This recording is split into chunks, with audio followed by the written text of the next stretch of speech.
And a very good morning to you, Grenada, and the rest of the world. Wuggo here. It is Sunday morning, the 13th day of October 2000, and where are we? 2019, yeah. And I'm George Grant, saying thank you very much for joining me for today's edition of, what's the name of the program? Sundays with George Grant. There we go, there we go. By the way, first up this morning is none other than Mr. Fitzroy Adams. Good morning to you, Mr. Adams, and thank you very much for winning the race this morning. As always, we do try to put together a really interesting program for you on Sunday mornings. And I see that Peter Bishop is saying good morning from Long Island. And who else is there? Dennis Perkins saying good morning. He says it's damp and dull here in London. Well, boy, let me tell you, we got a beautiful one here this morning. Beautiful, beautiful. But then again, it's Grenada. What can I tell you? John Newsonek. Hello there, Johnny boy. He's saying good morning from Dependency Number 1. That's Carriacou.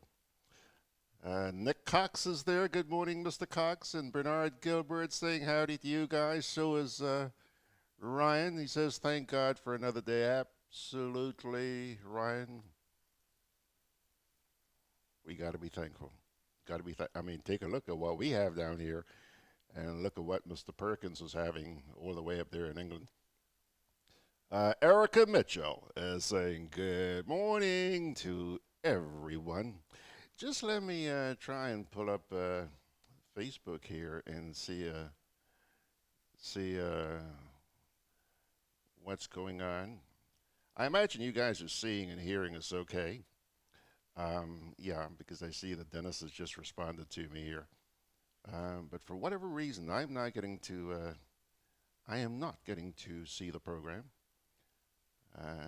Well, it's not important that I see it. It's more important that you folks see it. So there we go. I see that Margaret Francis has already chimed in, but she ain't saying nothing yet. She's still incognito. Oswell Lewis is saying good morning from a sunny day in Brooklyn. And, well, he said hi to Erica Mitchell already. Alrighty, folks. Let's take a look at the old prompter here and see what we got cooking over the next 3 hours. As always, we begin with the buzz, where you will be hearing a reading from the Holy Scriptures as we continue to plant seeds. Plant seeds. By the way, Dennis says he's hearing us loud and clear. And good morning to you, Claude Putna. And, oh, geez, everybody's chiming in at the same time this morning. I see somebody by the name of Dennis Tukey. That's an interesting name. Mr. Tukey, I haven't seen you before. But thanks for tuking into this forum this morning. Nice to see you, sir. We also have a couple of editorials for you this morning, as we do every week. And they are from the Grenada Advocate, which is captioned, Lessons from the UK and the USA. What's that all about? By the way, it's one of the shorter editorials I've seen from the Grenada Advocate. And the new today. The new today this week is also kind of short, eh? Kind of short. And they are captioned, hats off to Anderson. They are referring to our javelin champion, Mr. Anderson Peters. And I think they also make mention of something else in that editorial. So it's like a two-parter, but, you know, very, very short. Now, those are the editorials this morning. As you guys continue to chime in, I see Judy. Hello there, Judy Benoit. Long time no see you in person, and I'm looking forward to seeing you again. And Arthur Langine has chimed in, and so is Green's Auto Body. Mr. Langine says, Blessed Sunday, Brother George and family from New York. Dennis Tukey says, take time off your mailing list, please. Okay, whatever that is. Terrence, hello there, Terrence Walters. No storms to deal with, eh, Terrence? You must be uncomfortable. Somebody was telling me yesterday, man, hurricane season, done. Maybe so. It's been pretty quiet out there in the Atlantic. But I did remind the person that, hey, we have seen storms show up, even though the season officially ends at the end of next month. We have seen storms show up in December. We have seen storms show up in the Atlantic in January. So please, don't hold your breath. Also joining us now is Mr. Terrence Williamson. Terry, what's the M for? Terrence M. Williamson. Nice to see you, fella. Chester Simon's out there in, where is he? He's in Zurich, Switzerland. Good morning, Mr. Simon. Nice to see you. And now, you noticed that on the rundown this morning, we didn't list any interviews per se, okay? But we did list 3 features. Now, I have said it before and I'll say it again. I know that a lot of you during the week cannot join us here for our weekday editions of Good Day Grenada, Monday through Friday, 9 a.m. to 10 o'clock. And that's why sometimes, you know, when there's something really interesting, I try to pull it out and run it for you on a Sunday morning so that you really don't miss that much. Yes, it's true that you can always go back to YouTube, Facebook, Grenada Broadcast, check out their archives. You know, you can watch the programs after. But I like to run stuff on Sunday morning because a lot of you just can't be bothered to digging into the archives and searching for stuff. All right? You don't have to search that hard anyway. So we're going to run 2 excerpts from this past week for you. The first one is the Thursday edition of Good Day Grenada with none other than Mr. Allan BIERZYNSKI. Listen, I'm not even going to waste any time trying to describe Allan to you. But for those of you who, and I don't think there are too many people, for those of you who have never met Mr. BIERZYNSKI, you're in for a treat, as always. Then we're also going to run for you the Friday edition of Good Day Grenada, in which we had Mr. Brian Pitt join us. Yeah. Same goes with, you know, you could put these 2 guys in a handbasket. They're just incredible. And that's why I always so look forward to sharing them with you. Then, our main feature this morning. As you look at it on your computer, it says here, the erosion at Mount Rodney. Grenada is shrinking. And let me tell you, that ain't no exaggeration. No exaggeration. And you're going to see with your very own eyes this morning. A couple of days ago, a good friend of mine by the name of Russ Fielden. Russ is with the Grenada Hotel and Tourism Association. Many of you probably associate him with that property, True Blue Bay Beach Resort, down at True Blue.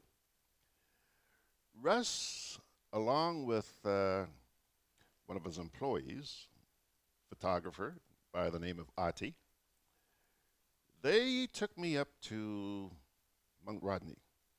Now, I'd been through the area before because I'd been to the Hilarion home, but I never set foot on the beach up there. And I'll tell you, what I saw was very, very unnerving. Yes, over the years, I'm sure you've heard a lot of talk about the erosion that's been taking place up there.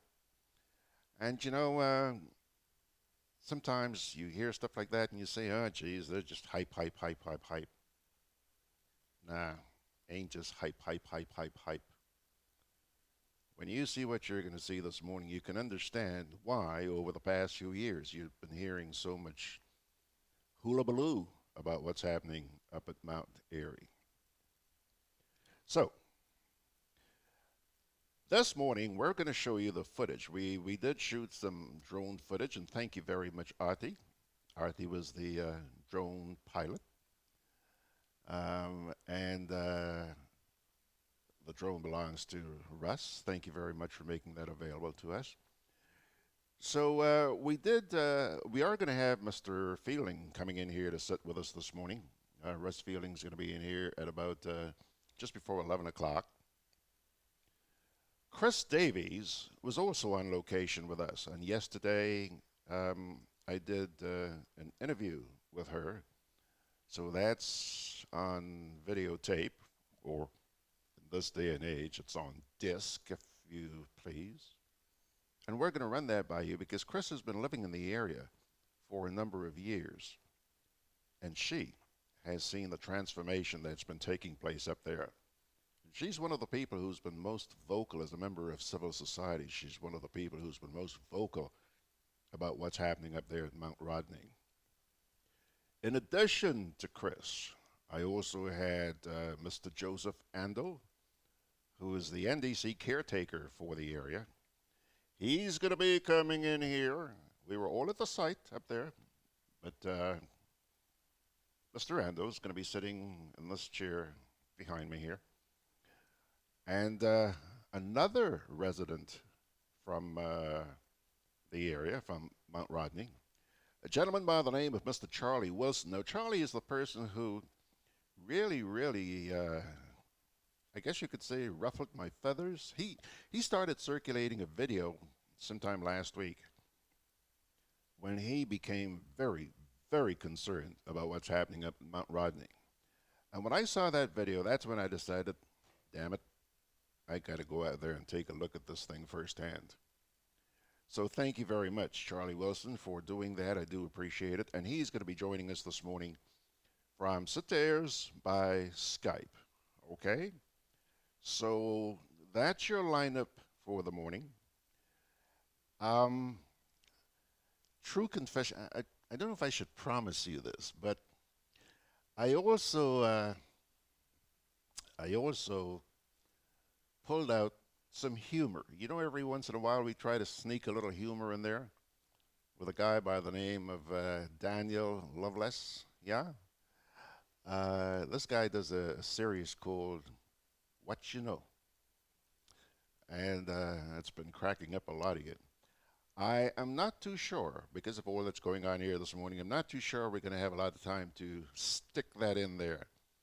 But I'm going to do my darndest, because after you listen to all the heavy stuff, it's nice to take a deep breath at the end of it all. So if we have some time, we're going to squeeze that in there. We have now been joined by Mr. Mike McQuilkin. Michelle Toussaint Green is saying good morning. Kathleen Thomas is saying good morning. So is Glenn Andrew Mark. Dennis Charles says, morning to you, Sir Grant.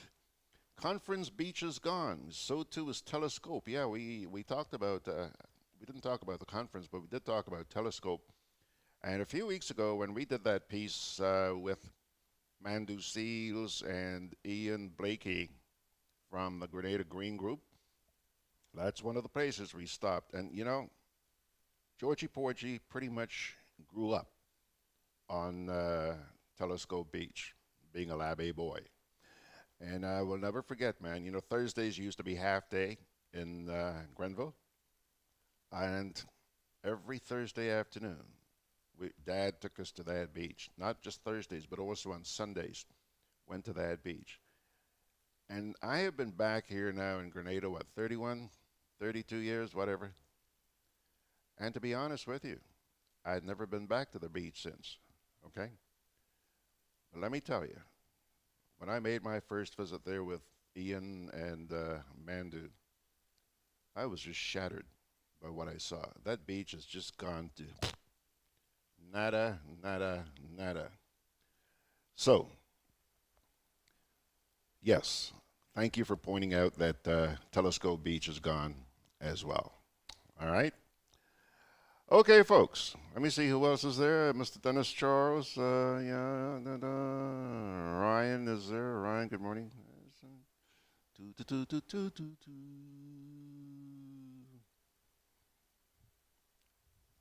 Well, I don't understand what you're saying, Ryan. Ryan says morning. Loss, hope, loss. Anyway, whatever. And Terry, thank you for clarifying what the M in Terry M. Williamson means. Terry has now informed us that the M means Michael. Good morning, Mr. Michael Williamson. Thank you very much. Say hi to the kids for me and your dear wife. Sharon Roberts. Hello, Sharon. I hope you're enjoying Florida. And, you know, one thing about Sharon, no matter where she is, she's with us on a Wednesday morning. Last Wednesday, she was here, sitting right there. And as was the case several weeks ago, she was in Florida, but she goes absolutely nowhere without her laptop. And she chimed in via Zoom from Florida. And not last week. Last week she was in Florida, yeah. So she chimed in by Zoom last week, but before that, she was sitting right here with us. She usually comes in. When she's in Grenada, she comes in and joins us. If not, we hook up by Zoom. Patricia Wilson is saying good morning. Ryan says, can't bathe on Telescope Beach anymore. It's vanished. Absolutely, Ryan. It's shameful to see what has become of that place. But I'll tell you, you know, I guess a lot of it has to do with climate change, and that's going to, I guess a lot of the debate this morning is going to be surrounding whether this is caused by climate change or whether it has a lot to do with the breakwater. You're going to see some aerial photography of the breakwater this morning, and you'll have to decide for yourself. Tessa Barrett, hello there, Tessa, and George Peters, yeah. You guys are slowly falling in. Good to see you. Thank you very much for joining us. Now, because we have such a hookup this morning, we got this guy out in Mr. Charlie Wilson. We have him out in the Satyrs. We have these two guys coming in here. You got moi here. We have sort of done a little makeshift setup here this morning. Let's keep our pinkies crossed that it works fine. Now, here we go. Let me just, before I go to the first break, let me go back here to social media for just a minute.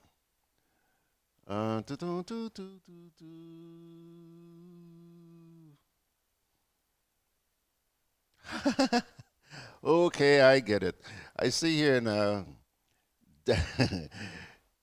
Dennis Tukey. I said it a little while ago. I had never seen Dennis Tukey, and I was curious about who the heck is Dennis Tukey. Happy to see him, but couldn't figure out who. Well, he's posted here now. Dennis Perkins. Dennis, you got me good on that one. You got me good. I owe you one. John Newsonek says he's getting us good on Facebook. That's great. Thank you, John. And Arthur Langine saying a blessed Sunday to you folks from the Big Apple, New York. Dennis Tukey says, Dennis Perkins, take me off your mailing list, please. Okay, whatever that's all about. Kipling Francis sending his blessings to you folks. And Ryan is asking a question here. Did Carriacou bank robbers get caught? You know, I'm really not sure whether they were bank robbers or not, because I heard two stories.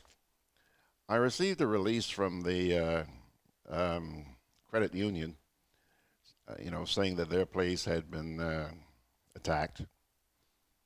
And I also received word from somebody in Carriacou that it was the Co-op Bank. So I'm really not sure which of those two it was. But anyhow.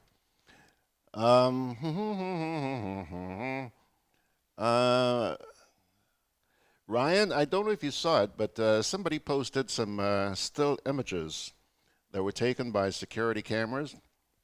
If they haven't picked up those guys yet, I'm pretty damn sure they will get them. Although another story I heard, which I cannot verify, is that they actually did their escape in a boat. So this thing was obviously well planned. Testa Simon is saying greetings. Blessed Sunday to you folks. Sharon Roberts is saying good morning to you guys. else? Who else is there? Michelle Toussaint Green is saying good morning. Kathleen Thomas is saying good morning. Claude says your volume is kind of low. Well, I pushed it up a little while ago, so I hope your hearing is okay now.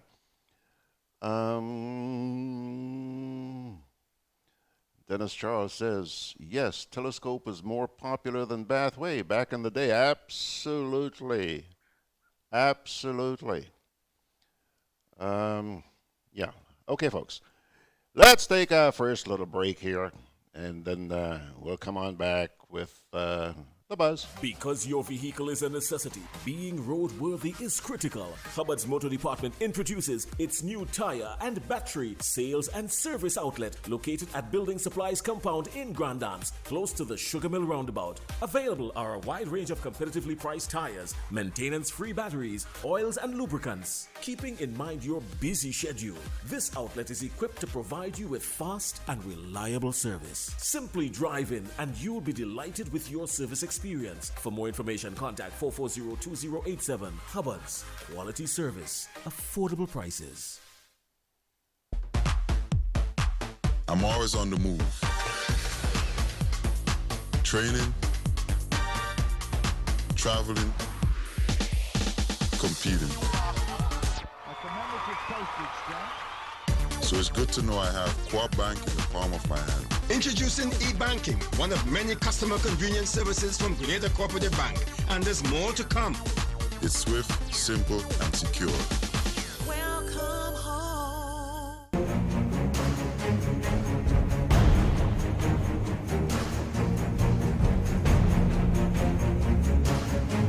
You don't know how many hurricanes will be coming this season, so you need to be prepared. At Hubbard's Hardware and Building Supply Departments and the Food Fair supermarkets, everything from canned foods, flashlights and batteries, to plywood, tarpaulin, lanterns, roof repair kits, water tanks, etc. are available. For over 90 years, we've helped you prepare for and recover from storms. Hubbard's Hardware, Food Fair supermarkets, and the Grenadian General Insurance, an integral part of your hurricane preparedness plan. Alrighty, folks, it's now, let's see here, 23 minutes after the hour. We've also now been joined by Jeannie Pascal, Lincoln Depredine. Is that Mr. Toro? Good morning, Mr. Toro. Margaret Soda is saying good morning to you guys. And Damien Val McLeod, good morning to you guys. Charmaine DeLille is sending God's blessings to you folks as well, to us folks. Thank you very much for joining us, my friends. Time now for the buzz. As we do every Sunday morning, we begin with a reading from the Holy Scriptures. Here comes this morning's reading. My dear brothers and sisters, take note of this. Everyone should be quick to listen, slow to speak, and slow to become angry. Because human anger does not produce the righteousness that God desires. Therefore, get rid of all moral filth and the evil that is so prevalent, and humbly accept the word planted in you, which, by the way, can save you. Do not merely listen to the word and so deceive yourselves. Do what it says. Anyone who listens to the word but does not do what it says is like someone who looks at his face in a mirror, and after looking at his face in a mirror, goes away and immediately forgets what he looks like. But whoever looks intently into the perfect law that gives freedom and continues in it, not forgetting what they have heard, but doing it, they will be blessed in what they do.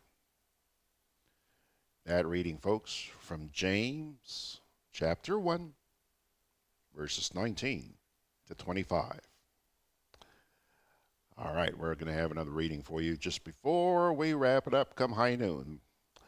We have now been joined by Beverly Sinclair. My goodness, I am honored to have Miss Sinclair in the house this morning. How you doing, Bev? Moses Wilson Judah. Hello, Moses Wilson Judah. And Michael Alexander. These folks are all with us this morning. Good to see you guys. Now, today, the 13th day of the month, marks the launch of the 2019 cruise ship season. Ship came in this morning, the first one for the season. Crown Princess. I'm a little bit puzzled because I was expecting to see the Crown Princess pull up alongside the Melville Street Cruise Terminal. But for whatever reason, and I don't know what that reason is, and I'm not going to speculate, they are actually anchored offshore. She came in this morning at 7 o'clock and is expected to be here until 2 o'clock this afternoon. So they're leaving a little bit early. 7 to 12, that's 5, and so they're only spending about 7 hours here. The Crown Princess. Oh, by the way, why am I just talking and not showing you pictures? Let me show you the ship. The Crown Princess carries, I'm not saying she has on board, I'm saying she carries. She has a capacity of 3,080. Whether she's full or not, I don't know. She also has a crew capacity of 1,201. Imagine on a boat with 1,200 crew members, and you've got people to brush your teeth. The ship itself is 951 feet in length. She has a beam, a maximum beam of 159 feet. And the reason why we say maximum beam is because they've got 2 beams, one at the water level. I think the one at the water level is only about 151 feet, and the width higher up at its maximum is 159 feet. And get this, the ship is 195 feet in height. Yaman? 195 feet. There's another shot of her. She has a draft of 28 feet. In other words, from you're not seeing 28 feet of that boat when you when you look at her from on shore. 28 feet from the water level down. Hey, let me see. I'm 6 foot, so 4 times my height. I would have to be standing, 4 times my height underwater. She has 19 decks, but that does not include a 13th deck. Just like a lot of the apartments in North America, they do not have a 13th floor. Well, this ship does not have a 13th deck, but she has 19 decks in all. So there she is. Take a look at her. She's going to be in town until 2 o'clock this afternoon. And don't expect to see her tied up at the Melville Street Terminal. She's anchored just a little way offshore. And as I said a little while ago, I'm not sure what the reason for that is. All right? Let's see. Not Michael, it's Nelcole Lindsay has joined us this morning. So has Ronnie Gittins. And Michael Alexander says, morning to you folks. All right, pilgrims. Here comes our contribution this week from a good friend, Little Angel. Little Angel says, stand up, speak out. Let me quote. Former Attorney General Mr. Casterton Hood questioned Grenadians who are in and out of Parliament during the Sundays with George Grant program, which was aired on October 6th, 2019. And because of their critical importance, these questions are being highlighted here today. Mr. Hood asked, Why are those persons sitting in Parliament, sitting in Cabinet, and not challenging their leader regarding his conduct? Good question. Second question. Why are they sitting and accepting it, and they know it is wrong? All right.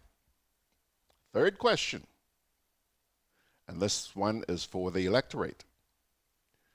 Will you vote any of the 15 of them again? Repeat question. Will you return any of the 15 to office? Now, that's not my question. That's Little Angel's question, okay? It was one thing to hear these questions, but the tone of voice and body language of Mr. Hood conveyed a sense of seriousness which should not be ignored.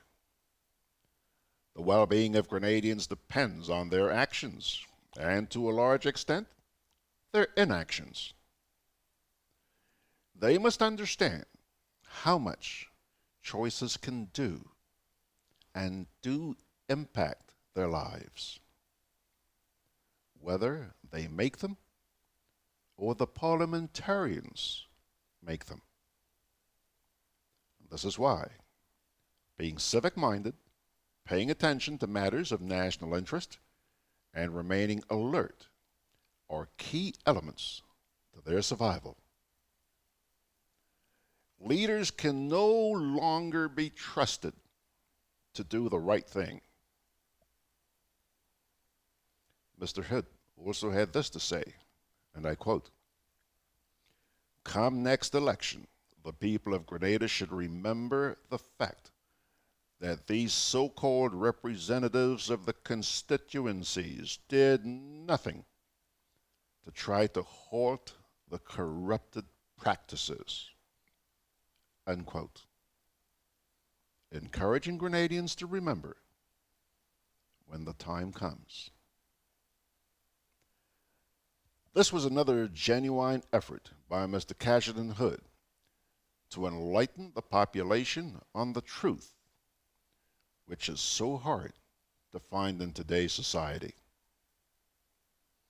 He admitted to the benefits witnessed in educating ordinary people after the Grenada 1979 revolution, and seems to have acquired an understanding of how critical it is for Grenadians to be aware of the facts.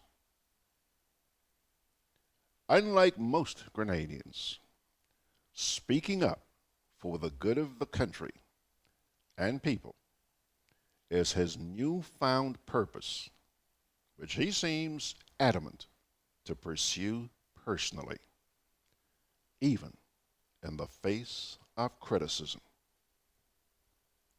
More Grenadians need to come forward, stand up for what is right, and speak up like Mr. Hood did. Democracy in Grenada, which has and continues to be threatened, ought to be defended. The electoral process, which may offer a ray of hope, is also at risk. And Grenadians seem helpless to even begin making this a national priority. That, my dear friends, is Little Angel's contribution this week. Thank you, Little Angel. All right. Ryan Jabon says here, let me see. Since it is, Grenada has no natural harbor for fishing, commerce, and daily living. A parallel sea breakwater and seawall had to be created. However, the project seemed impotent in the awareness of the morphological changes of the coastal areas and the protection of the land from coastal erosion, Mount Rodney included. Folks, we're going to be talking a lot about that as the morning goes on. Lawrence Kruthoff, good morning, sir. Nice to see you. All right. Break time. come back with the editorials.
GRENADABROADCAST Community Partnership Initiative, supporting health. To the individuals who will be using these vehicles to serve the people, please ensure while we are using these tools that we use these tools in a manner that we will all be proud of. To GRENLEC, a long-standing partner with us, a true testament of what can happen when private and public sector work together for the benefit of the people. GRENADABROADCAST, energizing our community. Juve chocolates, cocoa nibs, and cocoa balls from Diamond Estate Grenada are now available at Amazon.com, Amazon.ca, Amazon.co.uk, and GrenadaMarket.com. Try the sensational touch of nutmeg and a touch of ginger chocolates, 75% dark and rich, 100% pure cocoa, and their 60% dark and sweet chocolate bars today. Amazon Prime members enjoy free shipping on these orders in the USA, Canada, and Europe. GrenadaMarket.com. When you can't come to the island, the products of the island will come to you. Can I have a chicken lunch, please? Large. Real nice today. I don't want that. But you just asked for a chicken lunch. I don't have problem with the lunch. Afraid the container. What is the problem with it? These styrofoam containers, they don't good for the environment. They shorten with life. What foolishness you telling me? So what you want me to use? Put my food in this. Where you get that? At the food fair, where you could get all biodegradable food boxes and disposable food supplies like cups, plates, anything you could think about. Name it, it's there. And they don't harm the environment. Food fair, taking the lead in cleaning up and protecting the environment. Hey, like you take me advice, you get in your biodegradable food supplies. Well, girl, I supporting who's supporting the environment. That is why I shop in at food fair. Food fair, where you can fill your baskets without emptying your pockets. Products distributed by Hubbard's agency, Kirani James Boulevard. Alrighty, folks, 9:39 and a half. Time now to get to this week's editorials. As always, the first comes to you from the Grenada Advocate. It is captioned, Lessons from the UK and the USA. For a region that has repeatedly been schooled on how to conduct politics by both the United Kingdom and the United States, the Caribbean must be wondering whether there are any lessons that can be learned from the political developments taking place in those two countries. Democracy and the rule of law have always been issues which the two powers have tried to impress on the tiny Caribbean islands, who have pursued, with some degree of success, an effective parliamentary democracy system. In the majority of cases, the two-party system, which mirrors that in the UK, is prevalent in the Caribbean islands, with the Prime Minister having enormous power as head of the cabinet and government. At times, when the system experienced some setbacks, like the coup in Grenada in 1979, hiccups in Guyana in the 1980s, and the coziness which some states had with communist Cuba, politicians are known to have evoked apprehension in both developed countries as to the importance of democracy and free and fair elections. In some cases, delegations from the United States and other big countries have come to the Caribbean to oversee our elections. Over the past 2 weeks, happenings in the United States with President Donald Trump have triggered some proceedings against him. Mr. Trump, according to the news reports out of the USA, is the subject of an impeachment inquiry by his Democratic opponents, who think that his recent dealings with a foreign power, in this case Ukraine, and subsequent comments he made on that issue warrant the action. The reports have said that the U.S. president wanted his Ukrainian counterpart to launch an investigation into Joe Biden, who is likely to be Mr. Trump's political opponent in next year's presidential elections. While we do not know the full details about what these matters entail, we can, judging by the comments from the president's opponents and other independent commentators, assume that all might not be well. Across the Atlantic, the UK is in a tightrope with this Brexit issue. 2 years ago, Britons voted 52% to 48% in a referendum for their leaders to take their country out of the European Union. The EU is one of the world's most durable economic integration movements, with the UK being a member dating back to the 1970s. But that process of getting the UK out of the EU is proving to be difficult. Former Prime Minister Theresa May could not succeed, given the fact that she was unable to get the full backing of Parliament. Eventually, she quit and was replaced by Boris Johnson. Mr. Johnson has been very energetic in dealing with this matter, to the point that he had even suspended Parliament ahead of the Brexit deadline, which is October 31st. But in a dramatic turn of events, the British High Court ruled that the Prime Minister had acted illegally to suspend Parliament while overturning the decision. Leaders do what they have to do. Most importantly, the Caribbean will look on and see how these matters eventually pan out, and in doing so, hope that democracy is strengthened. Okie doke, yabba dabba doo, that's it. That's the editorial which came out on Wednesday in the Grenada Advocate. Hello, Sean in the Azores. Sean, hope you've put everything back together following that visit from your hurricane last week, I think it was. Russell Abraham saying good morning, and so is hello, Deborah Parker up there in the U.S. Thank you very much, folks, for joining us. Now, I think we should take another little break, and we'll come back with the editorial, which appeared on Friday in the New Today.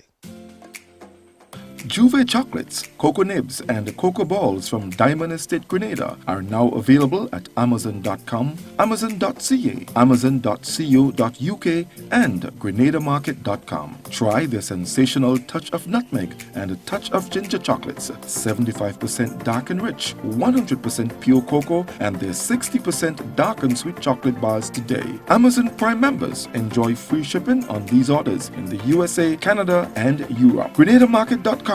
When you can't come to the island, the products of the island will come to you.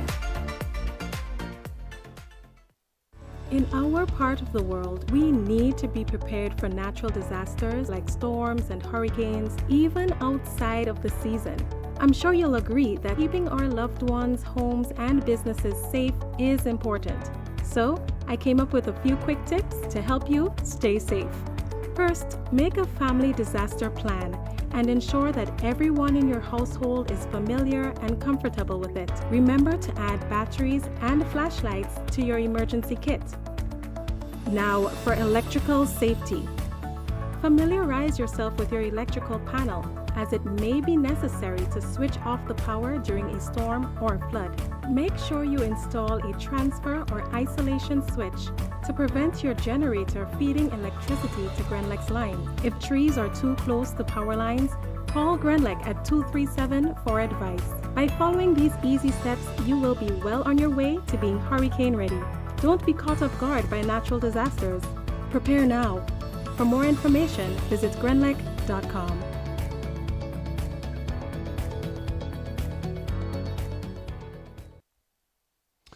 Alrighty, folks. Time's now moved on to 13 minutes away from 10 o'clock. Here comes the editorial, which appeared this past week, Friday, in the New Today. It is captioned, "Hats off to Anderson." Yet another athlete has done something special to put our tiny islands of Grenada, Carriacou, and Petit Martinique on the world stage in the sporting arena. The entire country, from Sauteurs in the north to Point Saline in the south, has welcomed with great pride the exploits of Anderson Peters of Soubise St. Andrew, who won the gold medal in the javelin throw at the just-ended Athletics World Meet in Doha. The Grenadian beat a world-class field of javelin throwers to bring home Grenada's first ever medal in a field event.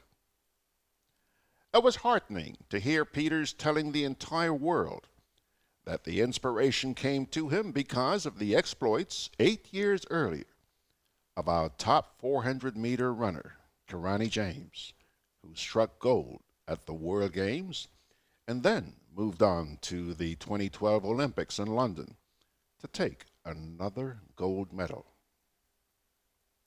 The New Today is confident that Kirani will be back in business once he remains fit and overcomes his recent health issues and prepares himself for next year's Olympic Games. The Grenadian Jaguar is no fluke, but a top-class athlete who can perform on the big stage against any of his rivals and come out on top. As Grenadians, we have to pray that he can overcome his health challenges and that everything will be all right with him in terms of booking his place for the Olympics. However, the focus now is on Anderson Peters, who many describe as a very humble lad from the small village of Soubise. It is quite obvious that he had athletic talent as a young schoolboy before shifting from the sprint events into javelin. This newspaper would like to join with many who have given the praise to his coach and others very close to him, like his mother, school teachers at St. David's Catholic Secondary School, who helped to mold him along the way, and right up to the top of the ladder in his chosen event. Anderson Peters has brought home the baton in the race, which began over 40 years ago at the Carifta Games with policeman Trevor Modeste, who was the top javelin thrower in the region among teenagers. The country has several athletes of talent in field events. One former national athlete said he was surprised that Grenada did not produce a world champion before Anderson Peters rose to the occasion in Doha.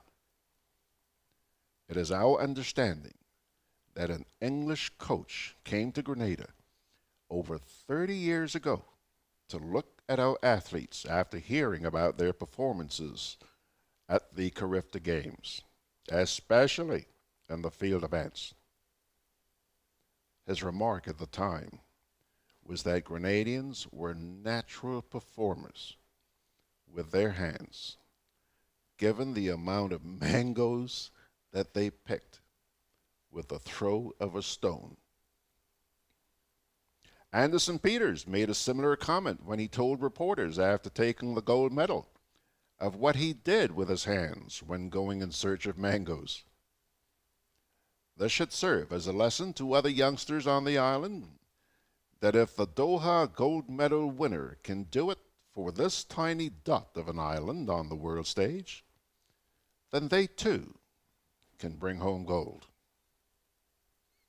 On another note, the New Today would like to make some passing comments on the statement put out by the government on the stalemate in talks with two public sector unions on salary increases for public officers. It is time for our politicians to end this charade of referring matters between government and unions to the Commissioner of Labor for a resolution. The Labor Commissioner falls under the Minister of Labor, who is a member of the Cabinet of Ministers, where the decision is taken on the level of increases that can be afforded by government to its employees. It is time for this nonsense to stop and for the country to move in the direction of an industrial court to handle such matters in the interest of all parties, especially the Labor Commissioner, who can be compromised and oftentimes be put in a very uncomfortable position. If a Labor Commissioner wants an extension of time on the job after reaching retirement age, he or she has to depend on the politician to get the favor done. It is realistic that a Labor Commissioner will act in an impartial and fairly straightforward manner if he or she has to go to the same politician to extend his working life in the public service.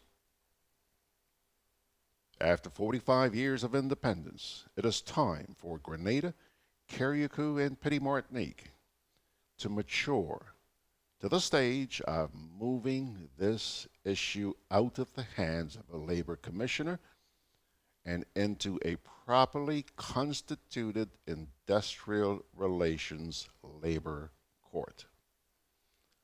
Pilgrims, that was the editorial, which appeared Friday in the New Today.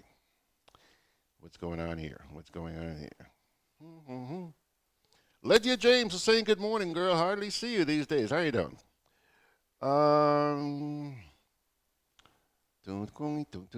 Hey, I'm trying to keep up with you guys. I'm trying to keep up. Slow down. Ryan says USA-type democracy is now threatened by a rogue president and nationalistic sectarianism. Folks under British democracy need to curtail the power of the Prime Minister. I've given up on politics, Ryan. I mean, just going to hell in a handbasket. He also says here, Soubise Anderson, gold medalist javelin man. Did we Grenada folks proud? Kudos. And Lydia says she's doing fine. Also now been joined by Janelle Samuel, Gemma Andrew, Ruby Andrew, Danley Alexis, Mosquito Man, Simeon McVeigh. Hey folks, nice to see you all. All right, break time. And then we'll come back with our first feature this morning, which is last Thursday's edition of Good Day Grenada with Mr. Allan. Actually, we're going to do last Friday's edition first with Mr. Brian Pitt. Because your vehicle is a necessity, being roadworthy is critical. Hubbard's Motor Department introduces its new tire and battery sales and service outlet located at Building Supplies Compound in Grand Dams, close to the Sugar Mill Roundabout. Available are a wide range of competitively priced tires, maintenance-free batteries, oils and lubricants. Keeping in mind your busy schedule, this outlet is equipped to provide you with fast and reliable service. Simply drive in and you'll be delighted with your service experience. For more information, contact 440-2087. Hubbard's, quality service, affordable prices. I'm always on the move. Training, traveling, competing. So it's good to know I have Co-op Bank in the palm of my hand. Introducing e-banking, one of many customer convenience services from Grenada Cooperative Bank. And there's more to come. It's swift, simple, and secure. Welcome home.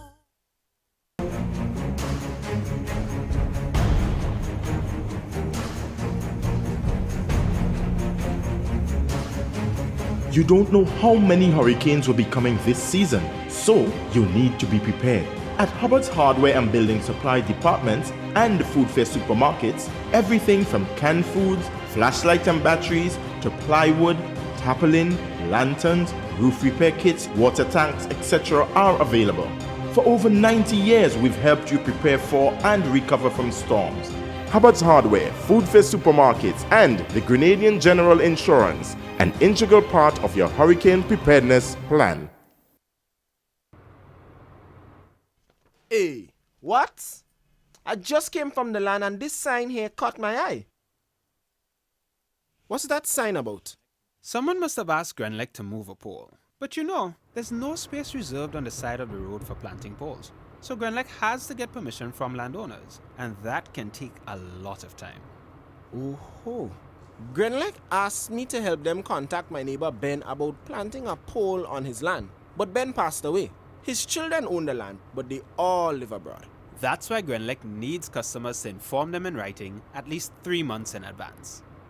3 months? All that? It seems like a lot, but think about the time it will take for Grenlec to find and get permission from all of Ben's children. And sometimes moving one pole requires you to move the pole before, the one after, plus the wires that support them on the ground. That means even more landowners to find and get permission from. Then Grenlec needs to schedule their teams and notify customers about any power outages. Well, I need the pole on the farm moved, so I'm going to write Grenlec a letter now. Grenlec, energizing our Grenada.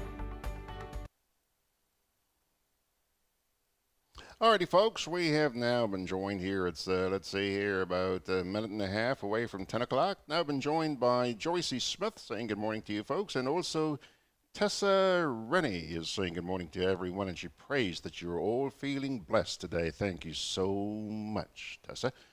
Pilgrims, here comes Friday's edition of Good Day Grenada with Mr. Brian Pitt and myself having a weekly little tete-a-tete. And I should mention here, remember what you're about to see is a recording. He's not here in the studio. But he did call me this morning to mention that he'd made a mistake. When he was talking about the javelin, he said Brian Mason. It was Modeste he meant, okay? Sorry, not Brian Mason. Brian said it was Mason who threw the javelin and not, wait a minute, let me get this correct here. Brian said it should be Mason who threw the javelin. Liar, George, liar. And I'm sure that he's watching right now and just going, he said it should be Modeste who threw the javelin and not Mason, as you will hear him mention in this piece, okay? So please be guided accordingly. Here comes Brian. Let me start, because I heard you mention something about taxes a few minutes ago. Yeah? Yeah. But George, I'm going to age myself a little bit here. I want to take us back to after the interim government and the first election, and to the election of 1995, where between the collapse of the PRG and the elections of 1995, we had something called pay as you earn. Yes. Were you here for that, George? Yes, sir. In other words, whatever we earned, we paid a small amount taxes because government need money to function. Yes, sir. Yes, George? Yes, sir. What did we do, George? Because of our greed, we elected a government in 1995 that promised to remove all income taxes. You remember that, George? Yes, sir. Sometimes we get what we deserve. We said Yes, it George? before. We said it before. We have to continue to remind ourselves of these things for those of us who now find it difficult to pay some extraordinary amounts in VAT, etc., because the pay-as-you-earn system, George, was working at the time. Yes? George, I want to piggyback a little bit on Cadgington Hood and his interview with you. Because it was so refreshing, George, to hear a lawyer, an ex-attorney general, talking about the powers that the Constitution gives to the Prime Minister. And by the use of those powers, he could be a little big dictator, or a big dictator. Remember that in your conversation, George? Because if my recollection serves me right, there were lawyers at the last referendum that thought that joining the CCJ was in fact the priority. Am I not correct, George? Yes, sir. No, I believe that Kaji is absolutely right. Nothing matters until we decide to take away some of the powers vested in the hands of the Prime Minister by the Constitution, so that we can have transparent governance. And I hope, as we go forward, George, and Kaji's promise to lead the discussion, we would have a frank discussion on what kind of powers we can remove from the Prime Minister so that we have more transparent governance. Am I making myself clear, George? Yes, you are. But Brian, I think more importantly is getting the Prime Minister to respect our Constitution. Let me again age myself, George. The elections of 2008, I believe, there was a lot of conversation about corruption. The NDC won that election, George, if I'm not mistaken. I think it was 2008. Yes, they did. Or thereabouts. Yes, sir. Yeah. And I believe they won that election because there was a promise to clean up all this corruption nonsense. And I actually said to myself back then, George, hey, we're going to elect a government that will put some rules in place that will make governance transparent and be away with all these ways of corrupting our population. What happened, George? They started to fight among themselves, and there are certain members of that organization who, as far as I am concerned, said to themselves, well, I like it the way it is, because I might become Prime Minister and I want to have all those powers vested in me by the Constitution. You're shaking your head, George.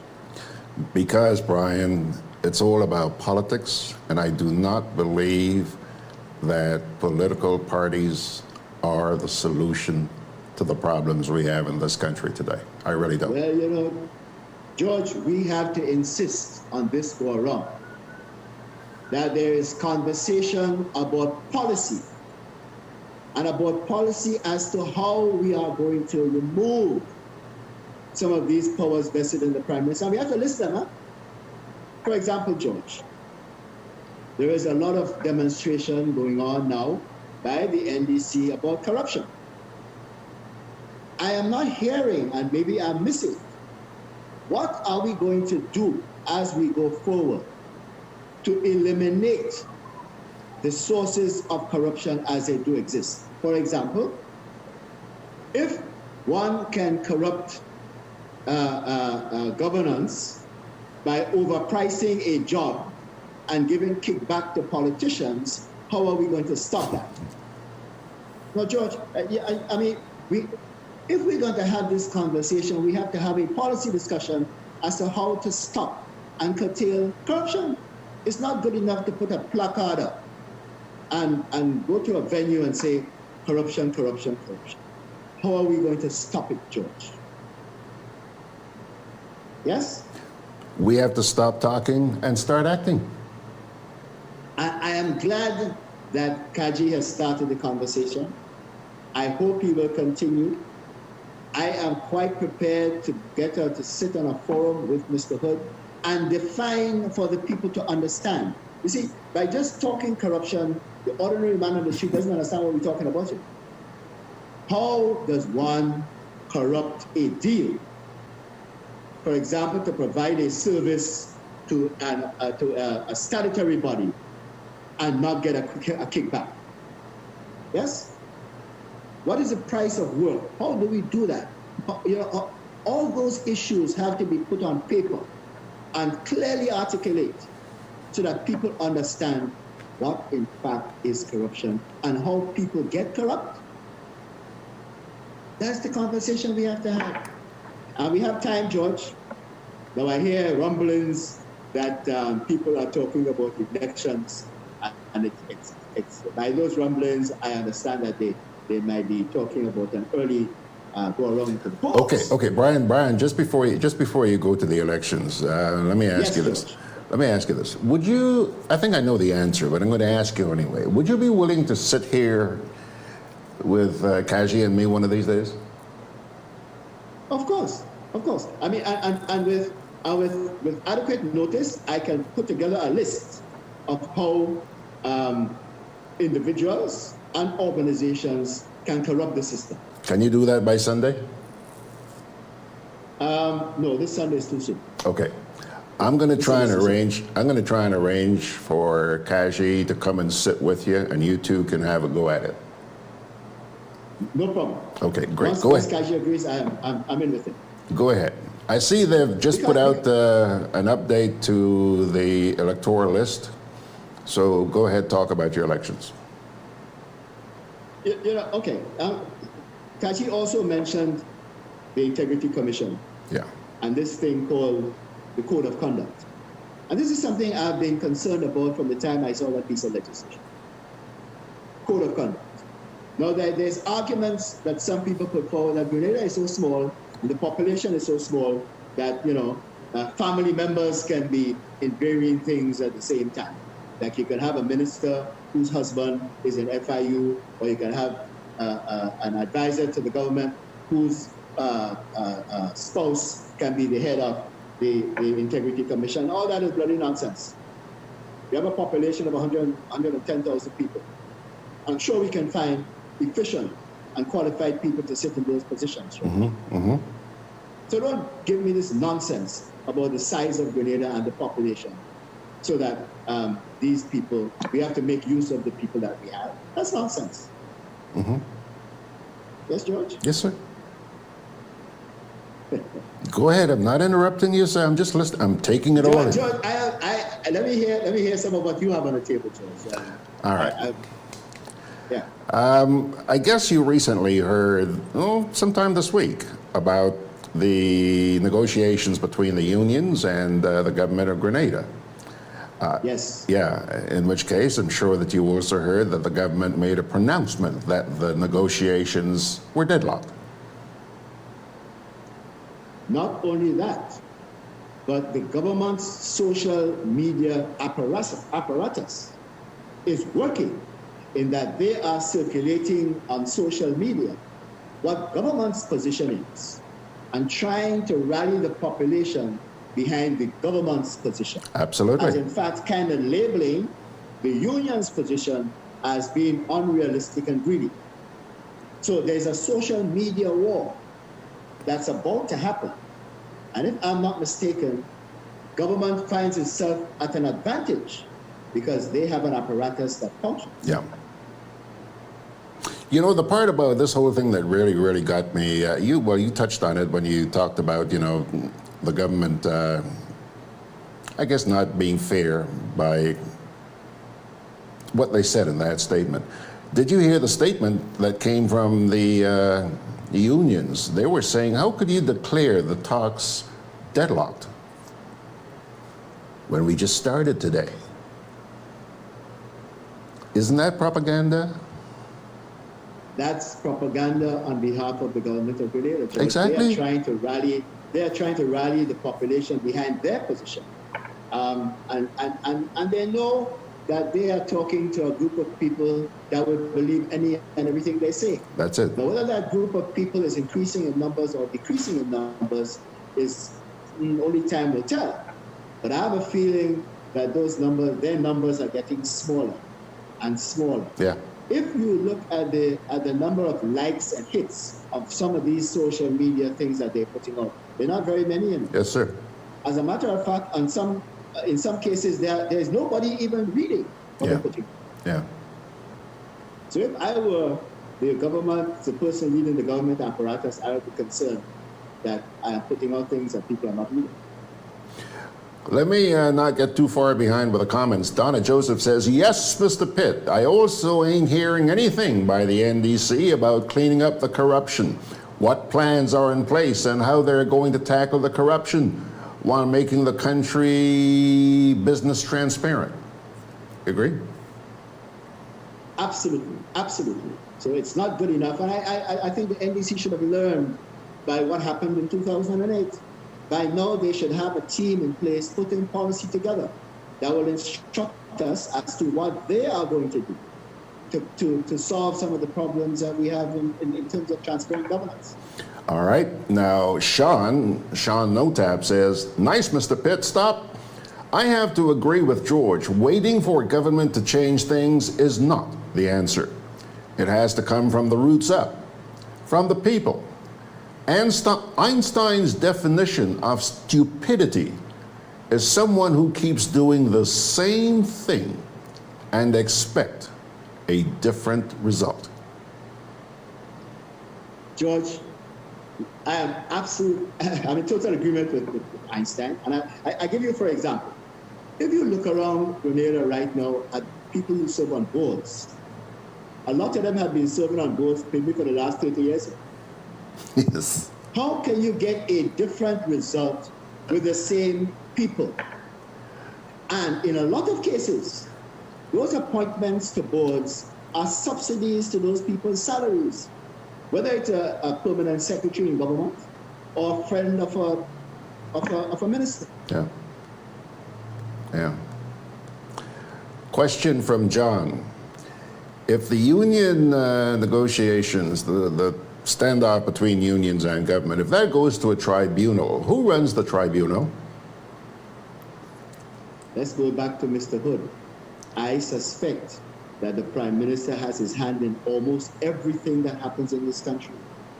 Everything. And until and unless we understand that, then we spin it up in mud. Arthur Langine says, very good idea, Brother George, to get both men on your show at the same time. So you're caught between a rock and a hard place, bro. We're going to see you and Kaji in here next weekend. I'm going to work on that. As soon as I get off here, I'm going to give him a ding and see if he's amenable. And I'm pretty damn sure. Absolutely no problem. He will be. All right. Now,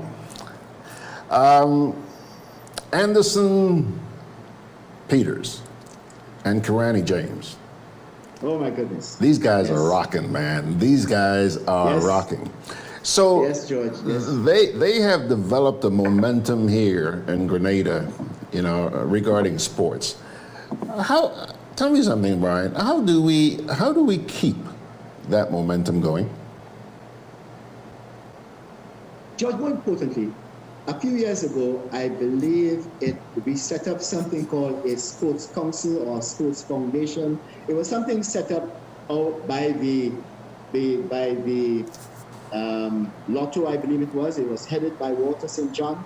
was an organization that we set up to deal with issues of naming things after people, how do you reward people, etc., etc., etc. I mentioned before, George, we believed then that the gold medal that Karani James won was the be and end all. And I said that our athletes are getting better.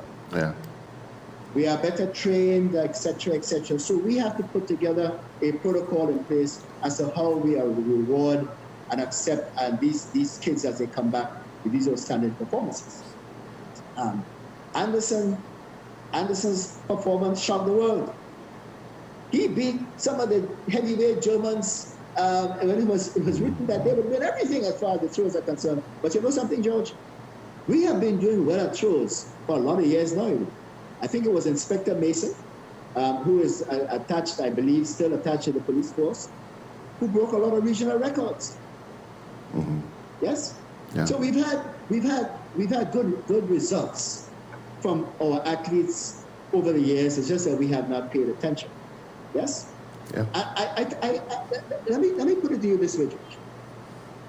There was a new event at the World Track and Field Championships called a mixed 4x4. Have you heard of that? Yeah. It is a 4x4 relay where there's 2 men and 2 women. Yeah. Now, ordinarily in a 4x4 event, you want at least 6 athletes so you can interchange if you have to go through 3 rounds. Yes? Yes. I will put it to the authorities that be in Grenada that it's easier to find 6 men and women, 3 men and 3 women, to put together a good team to participate in this new event that is a world event right now. You Not think? only that, we should be paying more attention, George, to our decathletes and our hecathletes, because our sporting events are built in such a way that athletes have to do more than one thing. We have to run, we have to jump, we have to throw, if we have to become the Victor Ladora in any one school.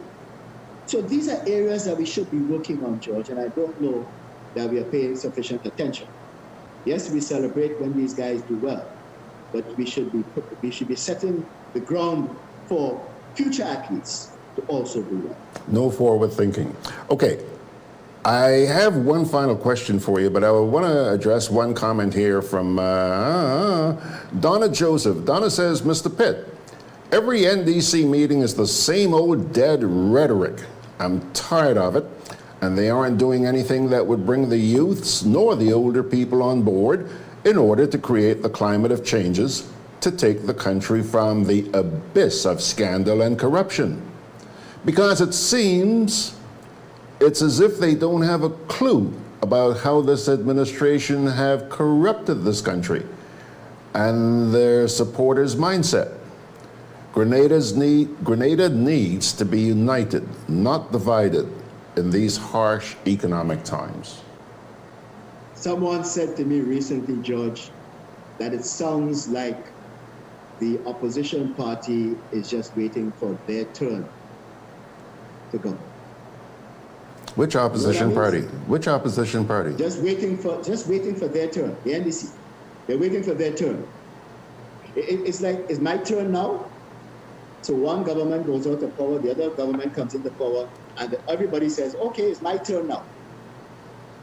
But what? You know what I mean, George? I don't understand it though. It's their turn now to benefit from governance. It's their turn now to benefit from the rules that are in place. They don't want necessarily change the rules. But Brian, how are they going to get into office if they don't explain to the people what the heck they're bringing? Well, George, that's a good question. Maybe we can explore that question a little bit. How do they get into office? They have to now convince the people that they are in fact going to change, and change in a meaningful way, those things that affect transparent governance. Before I leave, George, I have two things that I want to raise. One, and both of these have to do with the police force, George. I know, what's the population of the police force? Maybe about 5,000, 6,000? I don't know. I haven't an answer. Whatever the population of the police force is, George, the population of Grenada is a lot larger. Yes. Now, I know that the police force don't normally want to take advice from most people who give them advice, but I'm going to put two things on the table. The piece of road by you, George, Village Road, needs to be a one-way street, whichever way the police want to put it. Either one way from Miss Harbin's roundabout to Lucas Street, going towards Lucas Street, or one way from Lucas Street to Miss Harbin, coming towards Miss Harbin. George, I think they will find traffic will move a lot easier the sooner that is done. You agree with me, George? Yes, sir. You stand on your veranda and watch the traffic flow, trying to flow both ways on your little street. The other thing, George, in this whole police education process, especially with schools, it might be instructive for the police department to tell the students that when they want to cross the road, they stand and stick their hand up so that the traffic, the vehicular traffic, know that they want to cross. Yeah. You're shaking your head, George. Yeah, absolutely. Absolutely. And not until we have an accident. And it's going to happen, George, if we do not educate our people on how they should be using the pedestrian crossings so that vehicular traffic is aware that they are crossing the road. Yeah. George, I'm done. Okay, AB Junior. Okay, AB, I got one last thing here for you. It's let's see. Today is the 11th of October. I know that you're very deeply involved in the tourism industry, Mr. Pitt. When does the new cruise season begin? I have absolutely no idea, but I notice there are a lot of people involved in the tourism business getting their license upgraded, so I imagine it will be soon. I mean, last year we had cruise ships in October. I mean, if even the ships aren't going to be coming until next month, you know, isn't it about time to start putting out a schedule? Don't tell me they haven't got a schedule yet. Mid-October? I have no idea, George. I don't know. I don't have an answer. Maybe you should get the Board of Tourism on your show to explain this. I understand there's a new chairman. Well, not a new chairman. Brenda Hood is not the chairman, right? Brenda Hood? Yes, I understand she is the chairman of the Board of the Tourism Authority. Let me see if we can get her to come and talk. She's been on the program a number of times, but I don't know if under Good idea. Try again? Try again. And I'll say Brian said. No, boy. Donna Joseph says, Mr. Pitt, that person is right, because I feel the same way too. It's like the NDC is just waiting their turn and hoping for some stroke of good luck into governance. I'm not the only person thinking that, George, and it's a young person that said that to me. Yeah. Okay, BP.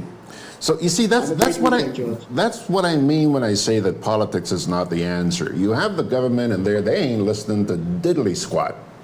You have the opposition out there who keeps pointing fingers at all the wrong that these guys are doing. Yeah, but they ain't telling you they could do better. And George, let me add in, there is no, because I believe in the last two elections, there have never been a debate of leaders in it. No. One party has decided they don't want to participate. That's right.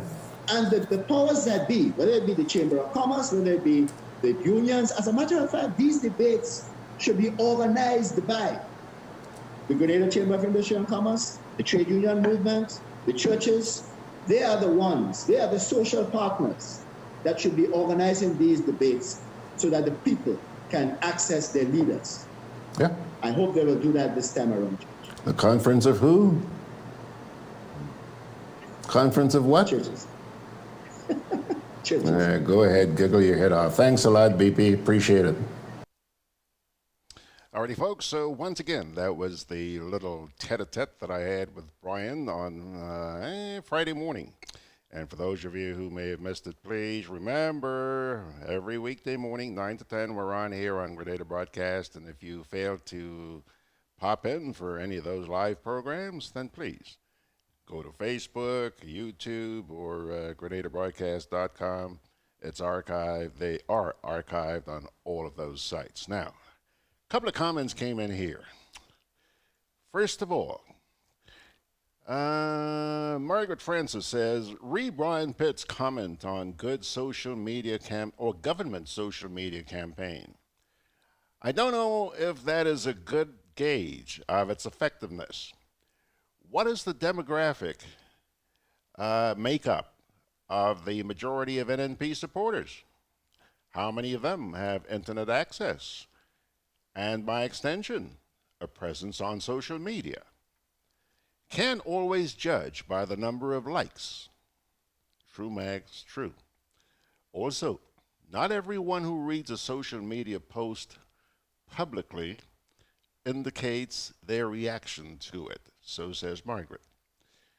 Tessa Barry says NNP won 15 seats. Do we have an opposition party? Let me think about that. Fitzroy Adams says, unless the union leaders and union members put their feet down, this government will never understand. The workers are the ones who have the economy of Grenada in their hands, not KCM and his ministers. Okay? So says Fitzroy. Tessa Barry says, we as citizens have to be the watchdogs for our country and stop looking towards the opposition party to do so. Thank you, Miss Barry. Thank you. You can repeat that as often as you like, my dear. She says, as it stands, we do not have an opposition party. We need active groups and individuals. Amen. Randall Robinson says, the first ship of the season is in today, Sunday. Yeah, Randall, welcome, by the way, but we did mention that earlier on. We actually showed a couple of pictures of the Crown Princess.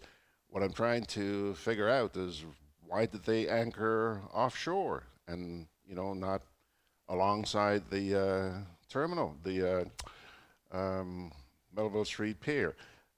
It's not too big. This boat's only 951 feet long, so don't tell me they were too big for that pier. John Crow Alexander says, NDC as a party seems to be so out of touch. Where have I heard that before? And Ryan agrees with that. By the way, good morning, Annette Ragbasing. She's joined us. Elimus Gilbert. Man, I am honored, Mr. Inspector. Long time no see. Yvonne Joseph has joined us. Melvon Coutain. Abishur Levine. Hazel Baczynski. I wonder if that's actually Hazel or her hubby. I'm sure it's a hubby who, by the way, is going to be up next. Hold on, guys. Anthony Howard's there this morning, and look at who's here. T.F. Richards. Long time no see, fella. Good to see you there. Thanks for popping in. Rosemary Welsh. Simeon McVeigh.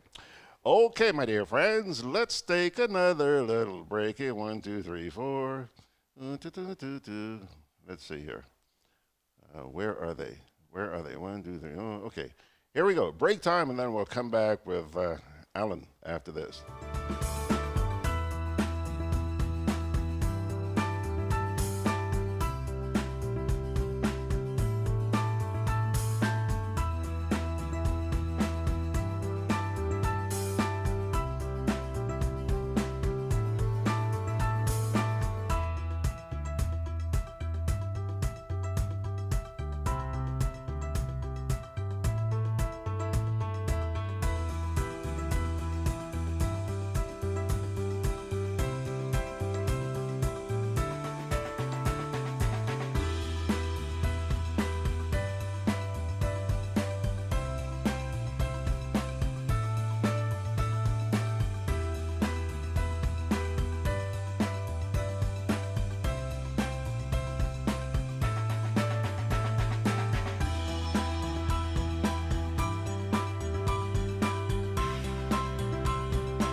GRENADABROADCAST Community Partnership Initiative, supporting health. To the individuals who will be using these vehicles to serve the people. Please ensure while we are using these tools that we use these tools in a manner that we will all be proud of.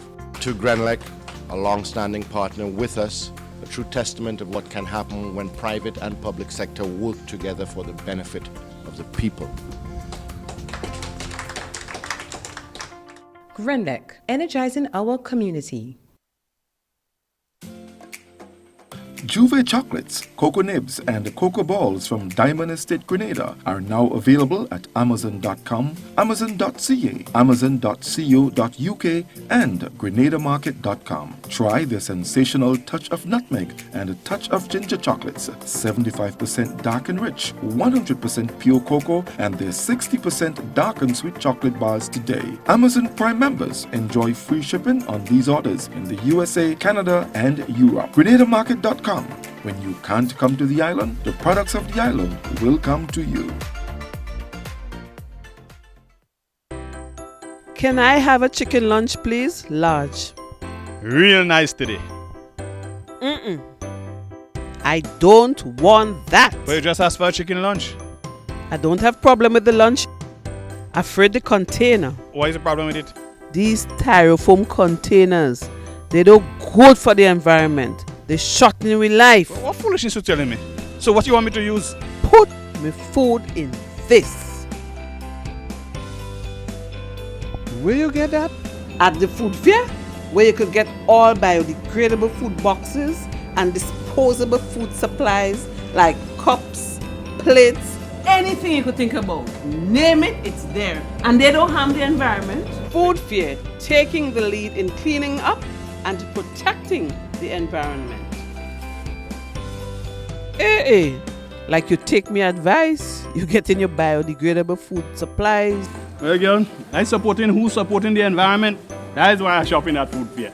Food fair, where you can fill your baskets without emptying your pockets. Products distributed by Hubbard's agency, Kirani James Boulevard.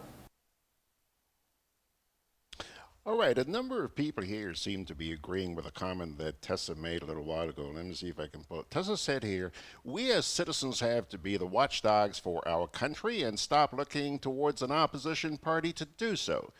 As it stands, we do not have an opposition party. We need active groups and individuals. Well, Ryan agrees with Tessa, and so does Sharon. She says she's in total agreement. And Tessa Rennie. Oh, we have two Tessas on there this morning, Tessa Rennie and Tessa Barry. And they both agree. Anthony Howard says, I don't know how we can say we don't have an opposition party when approximately 44% of the voters voted NDC. Certain realities may not be realities, Anthony. TF says, we have to step out of the I like you politics and deal with meaningful dialogue. And unless we changed that mentality, then we would be stuck with the scourge of dirty politics. Good morning, Mr. Duncan. Nice to see you, sir. Thank you very much for chiming in. Anthony Howard says, are we saying that these people should not have a voice? That's the 44% who voted for the NDC? No, don't think so. Don't think so, Anthony. Tessa Barry says, Anthony, how about because of our Constitution and the electoral process, first past the post rather than proportional representation? Probably it is on those grounds that we can say we don't constitutionally have an opposition. It is a question up for debate. And it's a debate which we should take up at some point in the future, in the near future. Now, pilgrims, let us turn to another edition of Good Day Grenada. This time, we're going to bring you the one that we had on, when was it, on Thursday morning, yes sirree, with Mr. Allan BIERZYNSKI. Is there anything left to be said about Allan? I don't think so. let's just go directly into that piece. So what's up your sleeve this morning, Mr. B?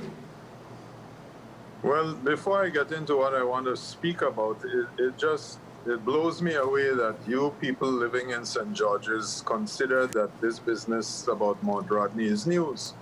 I have spoken about this before. We've raised the issue in the context of the environmental impact assessment study that ought to have been done, and the remarkable statement made by the Minister of Finance at the time, who is still the same Minister of Finance, by the way, that there was no study done, and in any event, they had to move quickly, and words to that effect, and that he takes responsibility for it. Well, if he volunteered the fact that he was taking responsibility for it 2 years, 3 years ago, then clearly he is the gentleman to whom all concerns should now be addressed. So don't waste your time going and take aerial footage and all of that. Everybody knows what's going on there. Now, the opposite side of it is, given the impact of the breakwater, which could have easily been anticipated, the sand has been scoured away from one side of the bay and deposited at the other side. The proof of that, and I have driven there, but I haven't attended any entertainment events there, the most recent of which is it's called Breakwater Beach. And I think either the last event or an upcoming event there is a Miss Bikini competition. So clearly at the opposite end of the bay, they are experiencing the benefits, which is presumably why they voted for Tony Bosin.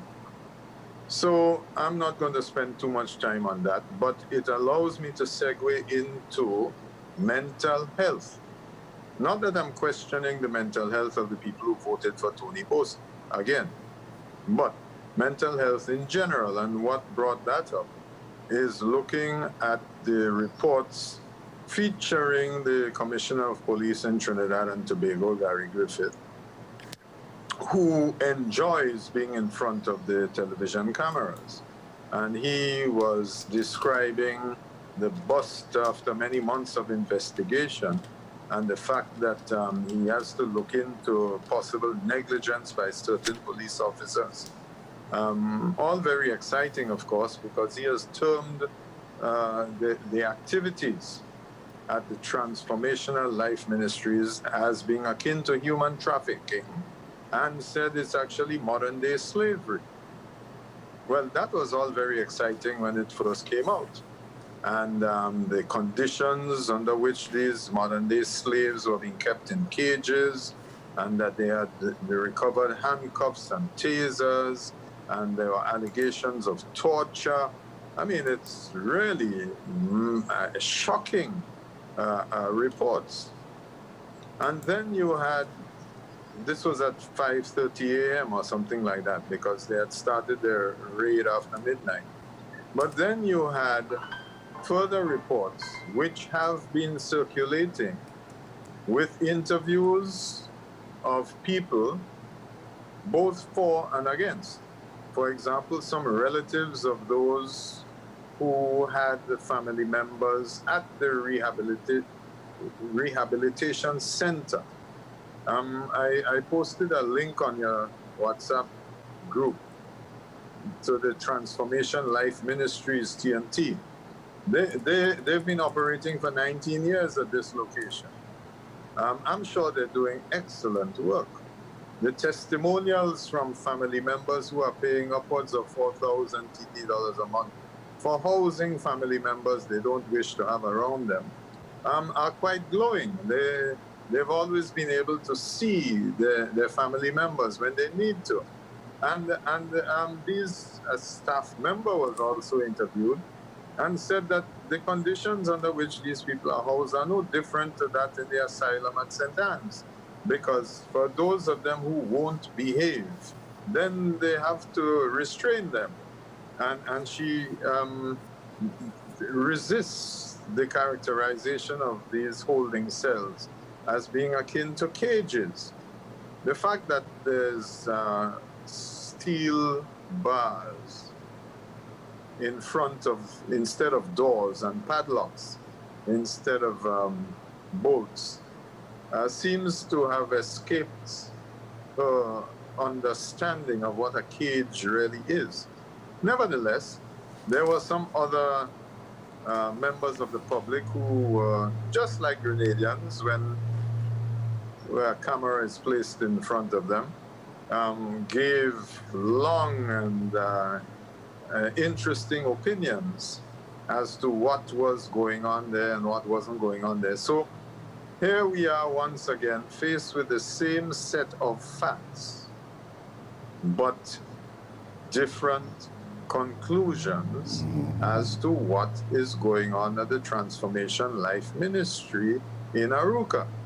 Now, mental health is a serious issue, and it would appear that the residents at this rehabilitation center have now been transported in 2 police transports to St. Anne's, where there will be additional difficulties, because the question arises, since this was not a registered mental health facility, but a rehabilitation center, presumably using the Bible as the main tool of rehabilitation, the question arises as to whether these persons in need of rehabilitation, when they go to the mental health facility, whether or not a proper, well, there will be no clinical record to determine what their particular complaints are. It's going to be an unholy mess when they get to St. Anne's.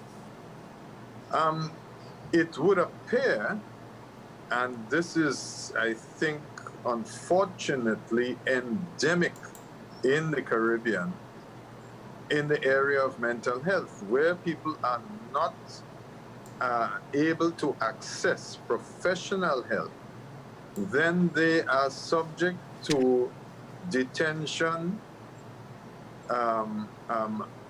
torture, I would say, both physical and mental, by people who claim to be inspired by the Word of God as written in the King James Version of the Bible, or maybe even newer versions. And when that doesn't work, you then call in these charlatans parading as exorcists who come to beat the demons out of them. Now, in the rural areas of Trinidad, I am certain that there must be demons roaming the countryside at night. We have all grown up with the stories about La Jablesse, Sukuya, why you really don't want to pass by a silk cotton tree at night. So these are the types of communities from which the occupants, the residents, the people who were restrained, and the commissioner talked about slavery, but the question arises as to whether or not these people were detained against their will or with the willing acquiescence of the families who, as it appears, were paying 4,000 TT dollars a month or more for the privilege of having them housed in this Transformation Life Ministry. Now, does human trafficking come into it? I don't know.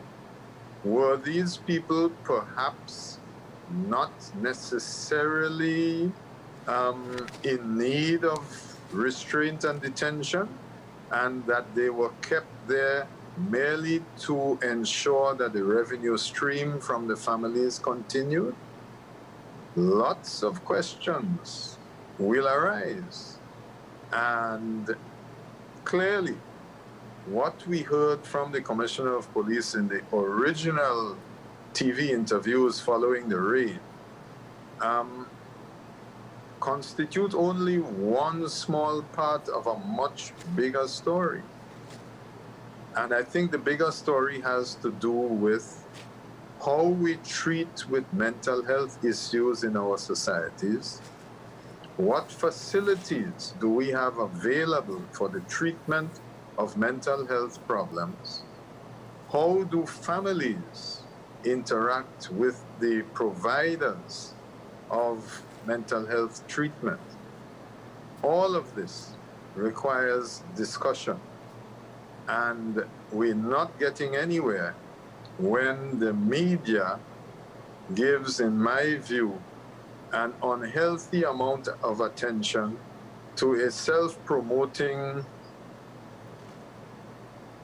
gung-ho, law and order promoter of the Trinidad and Tobago Police Service, and then just puts unfiltered on television the views of members of the general public who, based on what many of them have said, do not have the full facts available to them, but everybody has merely done what a certain Calypsonian does. They pick it up and run with it. Done. Okay, no, you're not, because Margaret has a comment here. She says, another question is where these people at this TLM so-called mental health facility qualified to provide these services. Also, the state had removed its clients from that facility and discontinued funding a few years ago. So why did they not close the facility or issue a cease and desist order re these services? Again, these are questions that should be addressed to the authorities in Trinidad and Tobago. All right, Margaret. But bear in mind, I don't know that it was ever supposed to be a mental health facility. It was a transformational life ministry to minister to the needs of individuals who had served sentences in different custodial institutions. But clearly an opportunity presented itself for families to get rid of troublesome family members or those whom they didn't wish to have any further dealings with. Okay. Are you saying, AB, that the involvement of a church is really not that relevant in this particular case? I don't know that. You see, it is easy to blame the church, in quotation marks. But remember that we have politicians who issue licenses to individuals. And those licenses are literally a license to prey on the unsuspecting. You can, I think if you have you can prove you have a congregation of 6 or 8 or whatever it is. It could be just you and your family. And you can apply for a license and you set up a church. So this individual, 19 years ago, the pastor, he became a pastor after having a life-changing experience in prison and came out and decided, hey, you know, I could make money out of this. And he set up the Transformation Life Ministry. Sounds nice, doesn't it? But I don't know that it was ever really intended to be a church. It was a rehabilitation center. Anthea Rello is saying here, she says, sounds like the church was used as a front, more than likely. Yeah, again, I don't know, but I hesitate to characterize it as a church. Okay, I want to ask you one more question on this particular issue before we move on. I noticed a little while ago, you didn't seem too impressed with the Commissioner of Police in Trinidad and Tobago. And that's on what basis? I didn't seem to what, sorry? You didn't seem too impressed. I mean, I think you described him as self-promoting. Oh, yes, yes. I mean, we've seen him on TV where he goes on and on and on and on. At one time, he was on the scene of a drug bust in some residential area or whatever, in full battle dress and all of that. And from time to time has been known to say that his men are fighting a war and that the criminals have firepower, so therefore the police are going to have superior firepower. Yeah. All of that may be true.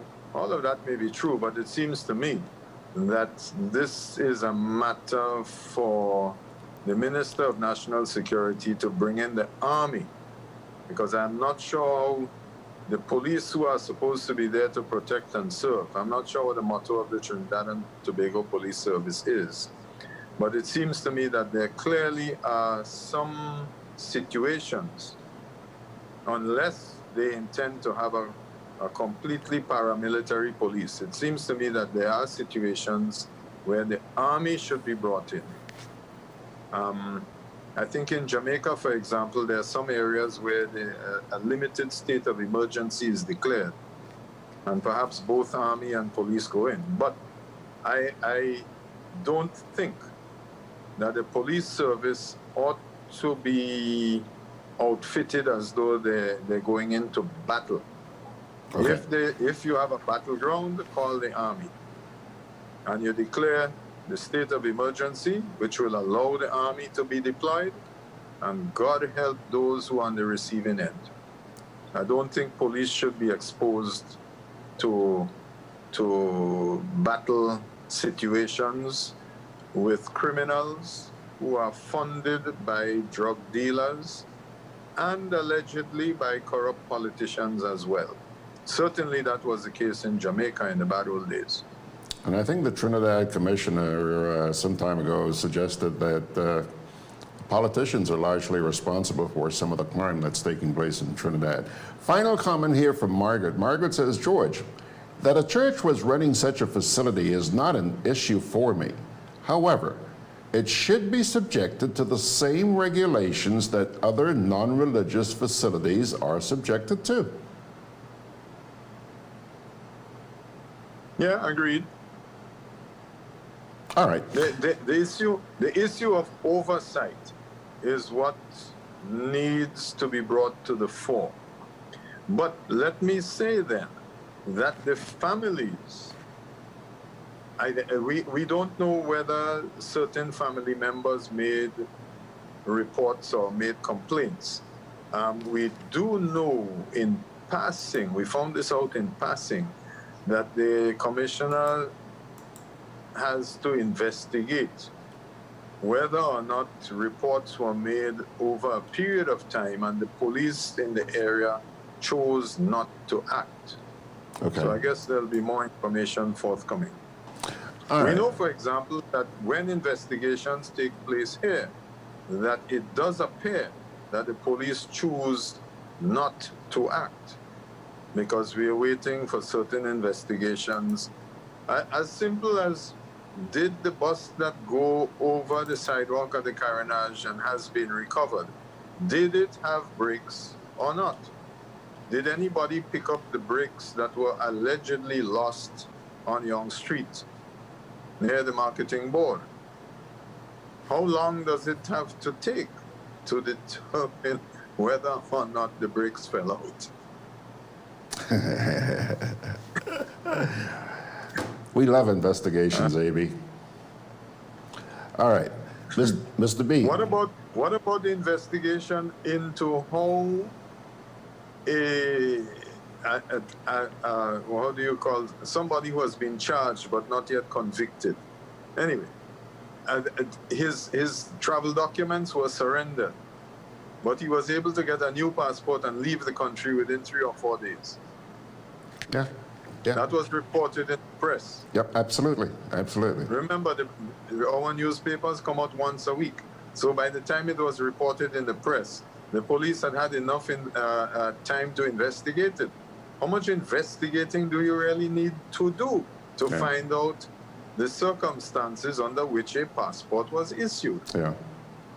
Yeah. Investigation is a word which we have become obsessed with, Mr. Bierzyński. Okay, moving right along, AB, we have to make some room for the national report. I don't think you would want to infringe on their time whatsoever. But I have to ask you this. You know that the negotiations between the unions and government are in full swing now. Did you see a release that was issued by the government day before yesterday saying that the talks were deadlocked? I didn't see the release, but it was reported on. And I saw the response from the other side expressing surprise that there was a deadlock because they had both attended the same meeting.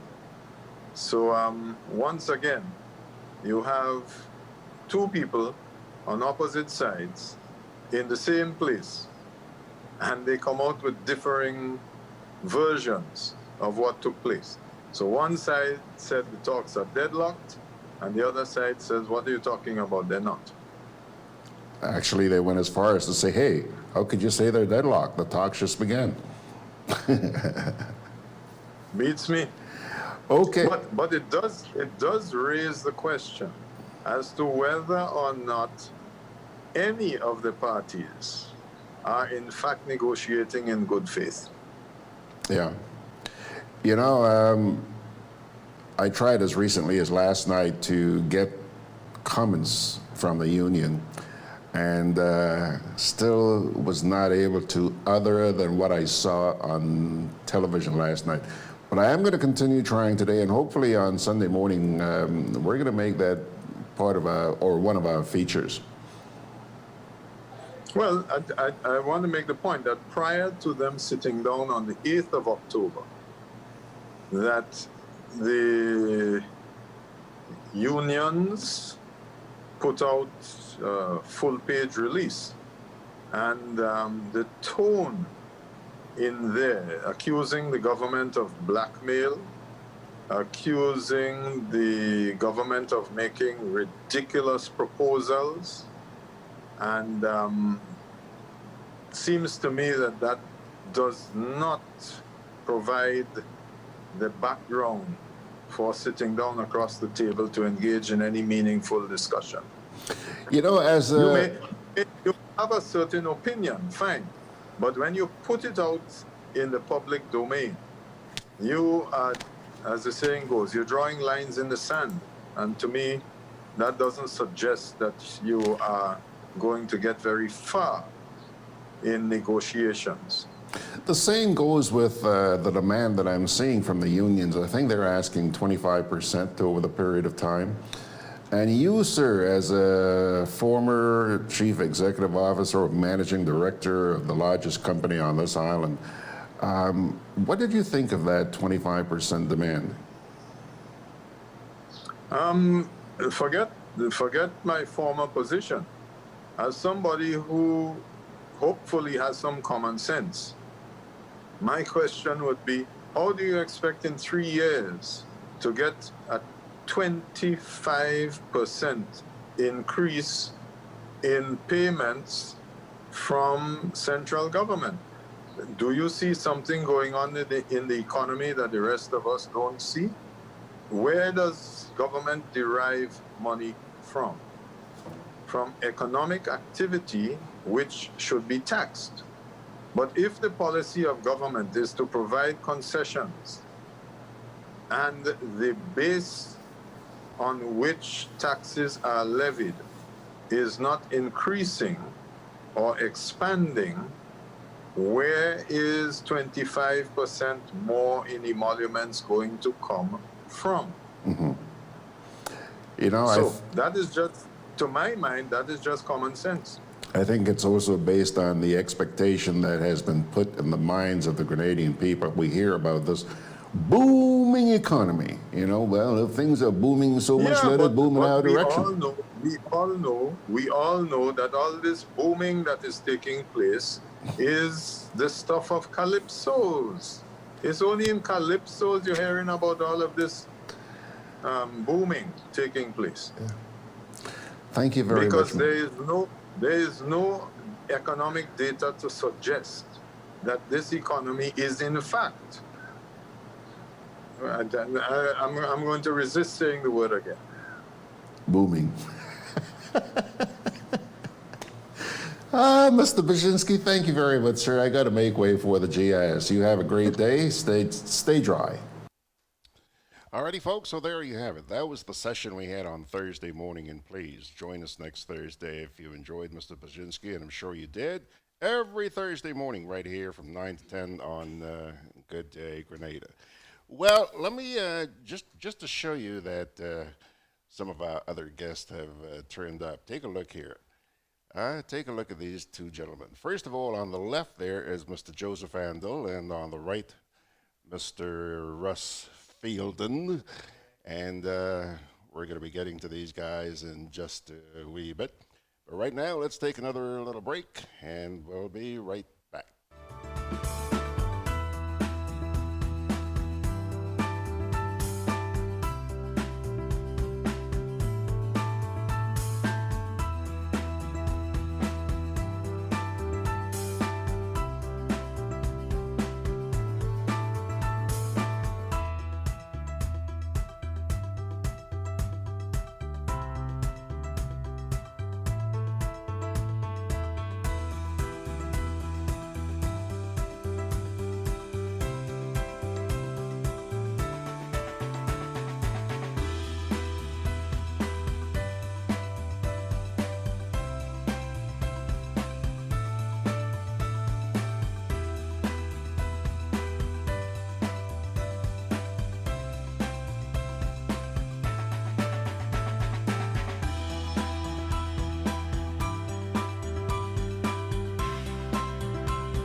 GRENADABROADCAST Community Partnership Initiative, supporting health. To the individuals who will be using these vehicles to serve the people, please ensure while we are using these tools that we use these tools in a manner that we will all be proud of.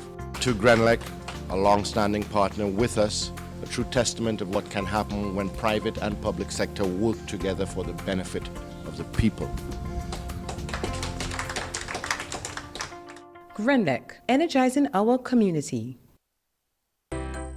Can I have a chicken lunch, please? Large. Real nice today. I don't want that. But you just asked for a chicken lunch. I don't have problem with the lunch. Afraid the container. What is the problem with it? These styrofoam containers, they don't good for the environment. They shorten with life. What foolishness you telling me? So what you want me to use? Put my food in this. Where you get that? At the food fair, where you could get all biodegradable food boxes and disposable food supplies like cups, plates, anything you could think about. Name it, it's there. And they don't harm the environment. Food fair, taking the lead in cleaning up and protecting the environment. Hey, like you take me advice, you get in your biodegradable food supplies. Well, girl, I supporting who supporting the environment. That is why I shop in at food fair. Food fair, where you can fill your baskets without emptying your pockets. Products distributed by Hubbard's agency, Kirani James Boulevard. Juve chocolates, cocoa nibs, and cocoa balls from Diamond Estate Grenada are now available at Amazon.com, Amazon.ca, Amazon.co.uk, and GrenadaMarket.com. Try their sensational touch of nutmeg and a touch of ginger chocolates, 75% dark and rich, 100% pure cocoa, and their 60% dark and sweet chocolate bars today. Amazon Prime members enjoy free shipping on these orders in the USA, Canada, and Europe. GrenadaMarket.com. When you can't come to the island, the products of the island will come to you. All right, before we move along, how dare you, George, not share the comments which were made during that little piece there with Mr. Bierzyński? First of all, Danley Alexis says, "Good morning, George. Unfortunately, our people vote on who they like and not who is right for them.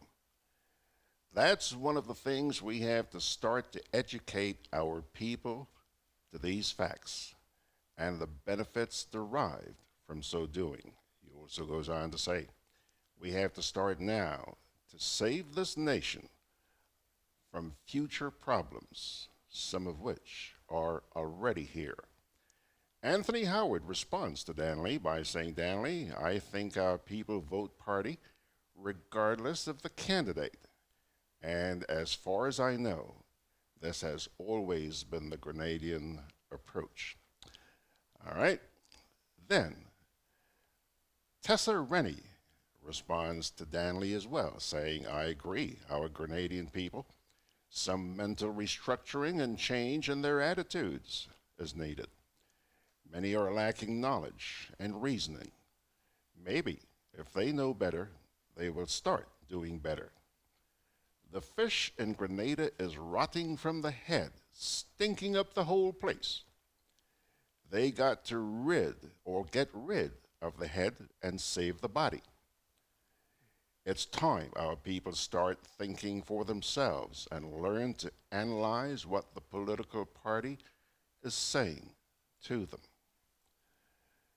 Randall Robinson says, to those of you commenting that you don't know what are the NDC plans for governance in Grenada, please read our manifesto here. And by the way, he did post a link. And he also says you may also check out our Facebook page to view our last 2 public meetings. Additionally, our annual convention will be held in November on the 3rd, and a rally will follow it at Morne Rouge playing field. You are invited to join us there physically or via the internet. A lot of your questions may be answered there.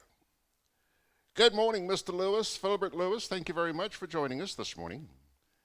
Anthony Howard responds to Randall by saying, I think folks on the outside looking in are concerned that we're not seeing much action on the part of the NDC.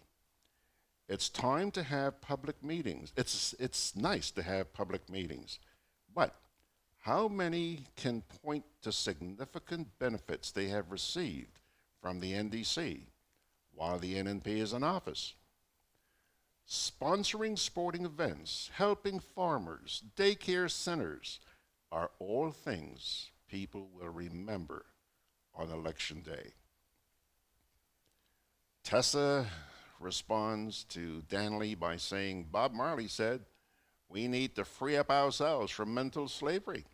Wake up, my people, and free your minds. Start taking care of your minds and your body. Feed your minds with uplifting messages. Find ways of lifting your standard of living. Stop thinking that having material things means you are successful. Having material things only means that you are a consumer of things and not a producer of things. Let's see, Melvon Coutain says, I won't even try reading that one because I can't understand what the person is saying. Elimus Gilbert disagrees with Allan. He says, I disagree. Police have to deal with the criminals. Okay, Elimus, thanks for checking in.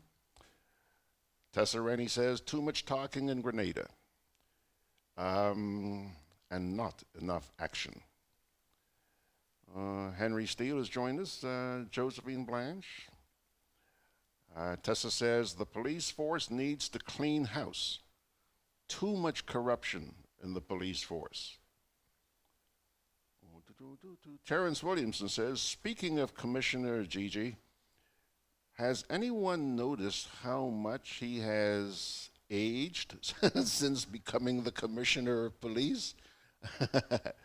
That is a very hectic job. No, I haven't, Terrence, but I'm going to check him out one of these days. Clive Baker is there as well.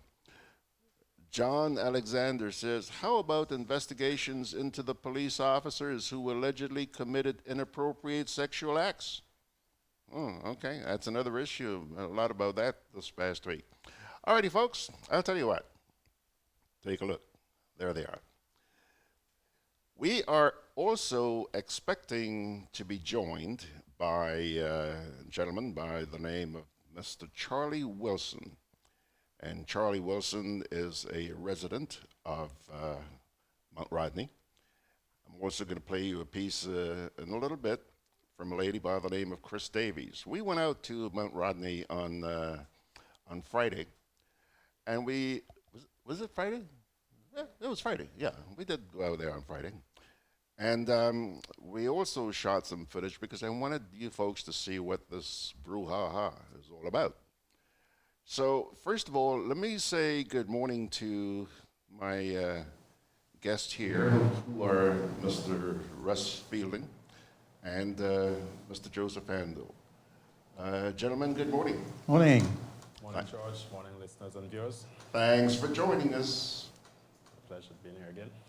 Now, I'm going to start with you, Russ. Okay. Because I know that you're not by profession, but you're very environmentally inclined. And there's been a lot of talk about what's happening up at Mount Rodney. And how about if I start by showing a clip with an actual resident of Mount Rodney? This piece is only about 10 minutes long. Her name is Kriss Davies. And Kriss tells us exactly what has happened there over the years since she's been residing in the area. Here we go. I've lived here now in Mount Rodney for nearly 6 years. It'll be 6 years in February. And when I first came here, I could walk all the way from Mount Rodney here, well, all the way up to Petian's beach and all the way down to the beach under the post office. And there was masses of beach everywhere. It's at least 50 to about 100 yards out. There was masses of beach. And and I think it's great that they've saved Sauterres Beach. I think it needed saving because Lowtown Sauterres was really under threat. However, what's happened is that they have now ruined 3 other beaches, which is Mount Craven, Mount Rodney, and Copeland is now going as well. So to save one beach, and I appreciate that the business is there, 3 beaches have gone really. I mean, you saw ours yesterday, George. Ours is gone. Mount Rodney is gone. And I guess what I'm thinking is that there should have been more thought put into one, the breakwater. I know the sea levels are rising. I've been watching them. That's why Lowtown Sauterres was under threat. But more thought should have been put into building that breakwater. We did not have an environmental impact assessment. I've said this so many times now. That should have been done because then we would have understood a bit more about the dangers to the other beaches. And the other thing I want to say about that breakwater is that it's not a breakwater, it's a wall. Somebody was explaining this to me the other night because breakwaters allow the water to come over. It just stops the velocity of the waves as they come over. But this one actually stops the water, so the water has to go somewhere. And it's come and taken these 3 beaches. Okay. Has this matter been brought to the attention? First of all, before I ask that, what do you believe is causing the problem? Is it? I believe that seawater is rising. Definitely, the seawater is rising because I've been down to Telescope Beach recently, and that's gone as well. And that's because the sea levels are rising. But the amount of damage, because this started 2 years ago, straight after the so-called breakwater wall was built. So the amount of damage in such little time, I think, is a combination, yes, of sea levels rising, but also of the breakwater. I don't think it's been built properly. I talk to engineers and they say so many things should have been done differently to allow the water out at the other end, and because then the force of the water wouldn't have come to these 3 beaches the way it's doing now. So it has a real impact, that breakwater, on these 3 beaches. And something needs to be done. Something needs to be done really quickly, because otherwise these beaches are going to be gone or completely. And maybe nobody cares, but we care because we live here. Yesterday when we took a look at the site, The water really wasn't that rough, but I do understand that at certain times of the year, you folks get some pretty heavy seas up there, okay? And what's it like when you get those heavy breakers coming in? I've actually got a little video I'm going to send you, George. I hope I can send it through some kind of medium to you. Sure. 2 weeks ago today, apparently there was a really high tide, and it's called the spring tide or the autumn tide, the equinox tide. The water was in the road. It was across the road here, right in front of my house. And this is the, from here on in until about January, usually about the end of October, November, December, we get really rough seas here. That's when Mount Craven Beach started going 2 years ago. It was about middle of November. That's when it started to take it. And as I can tell you, it's taken at least probably 50 to 100 yards of beach there. And people are still having to move back their shops and their houses down at Mount Craven. Not just taking the beach, but go ahead. You were saying? I mean, I've been to see the Parliamentary Representative's office several times, I have to say. And I think it was a year ago I went with Joshua, and they were pointing us towards a plan, a sketch that they had, what they were thinking of doing down here. I remember this is over a year ago now we went to see them. And they said to us that, or probably longer actually, they said to us that they might have money at some point to build something or to put rocks or some kind of defense system from the bay in Sotaires to the drain. You saw where the drain was, which is at the end, what I would say the end of Mount Craven Beach. So, Mount Rodney is not going to be protected in that plan. Neither is Copeland. And they're talking about bringing the breakwater, the wall out even further. That means the beaches further up would be impacted. That means Petiance Beach might get destroyed as well. It's people. We need to understand. We need a bigger plan. We need to understand what impact these things have on other beaches along the coast when we're designing these kinds of, mitigations like breakwaters or walls or whatever they call them. But isn't that the purpose of an environmental impact assessment? Definitely. That's the whole point of having an EIA, is to tell us what the impacts would be on, the surrounding areas. But also, I would really urge them to employ somebody who understands something about coastal engineering. Because, they're the people who will understand what these impacts are.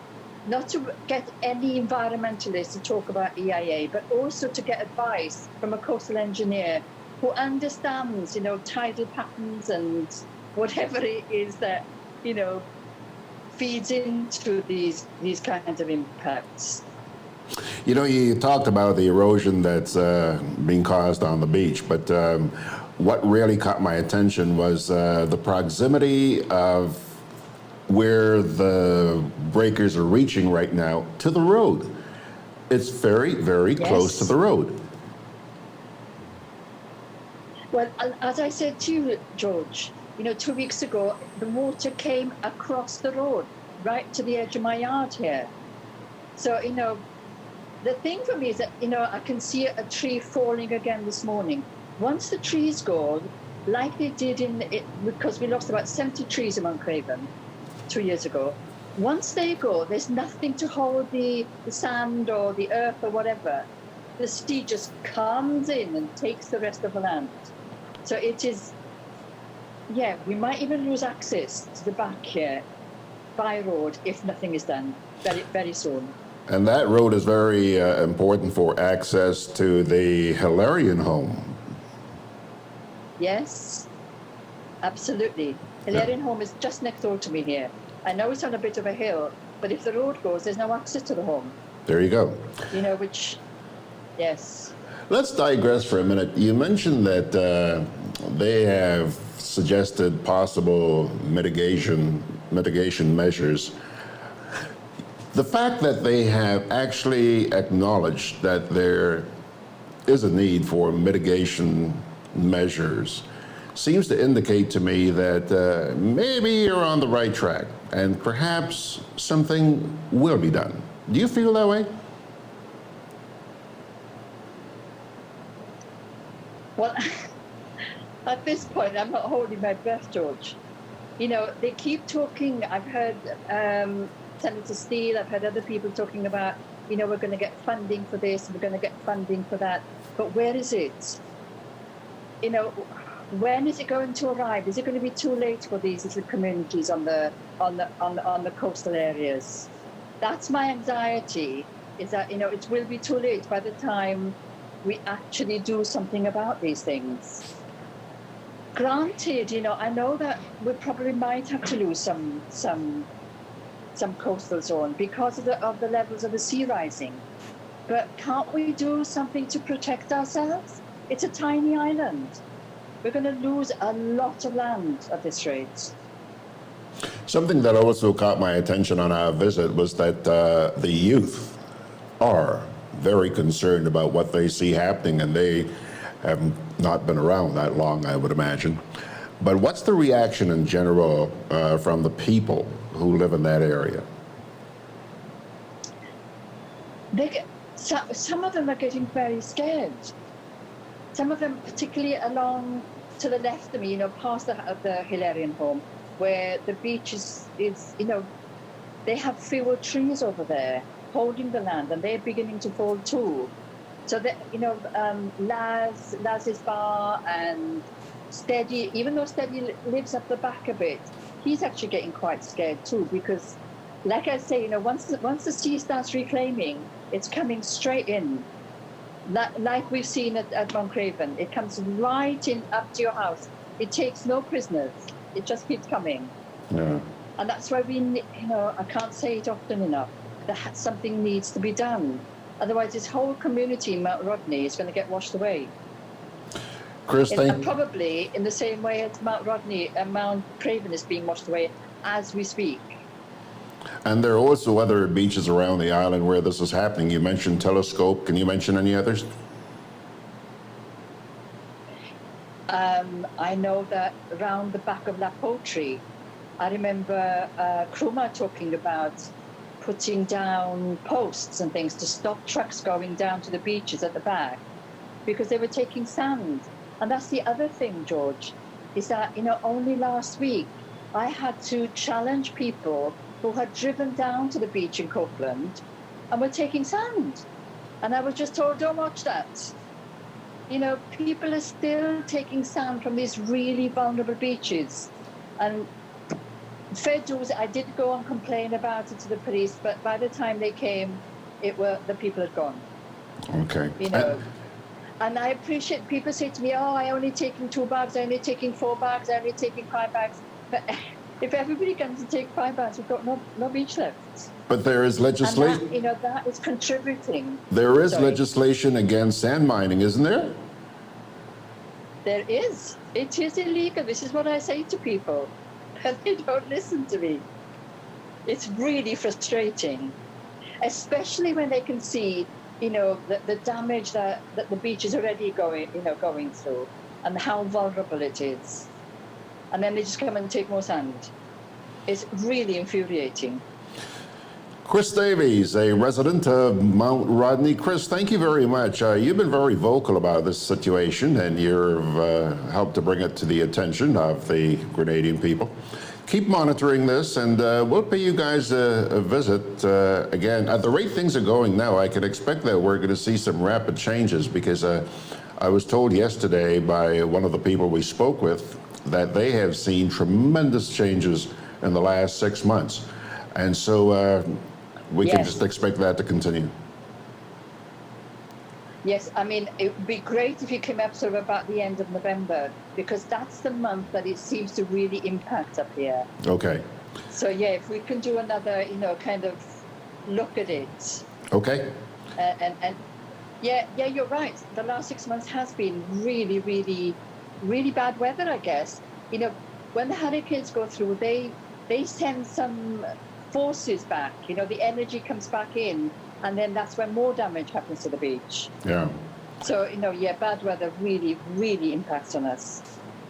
Keep in touch, Kriss, and we'll come and see you again. I will. Great. Thanks a lot, George. Take care. Alrighty, folks, there you have it. There you have it. Where am I? Here I am. Okay, now, Mr. Russ Fielden. Yes, you heard Kriss mention about sand mining, and I know that's something that's been irking you for a little while. It has been, definitely. I was actually, first time I was aware of the extent of the sand mining in that very area, that same beach that Kriss is talking about. It was maybe 2 years ago when I was passing by. In my company was a fellow called Dr. Owen Day, who is a very eminent marine biologist.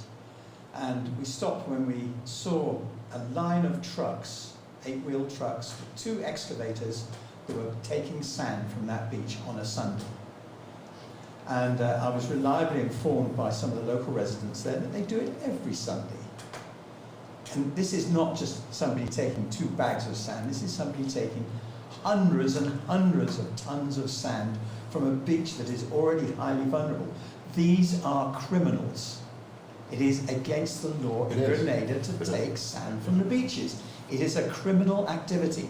And guess who was there protecting the trucks? The police.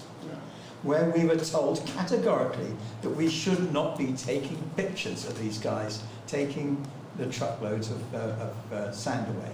I did take the pictures anyway, because I had, I knew I would have the law on my side, and we did follow some of the trucks. They were going off towards the east, towards I think it was Mount Horn, where the sand is being stored.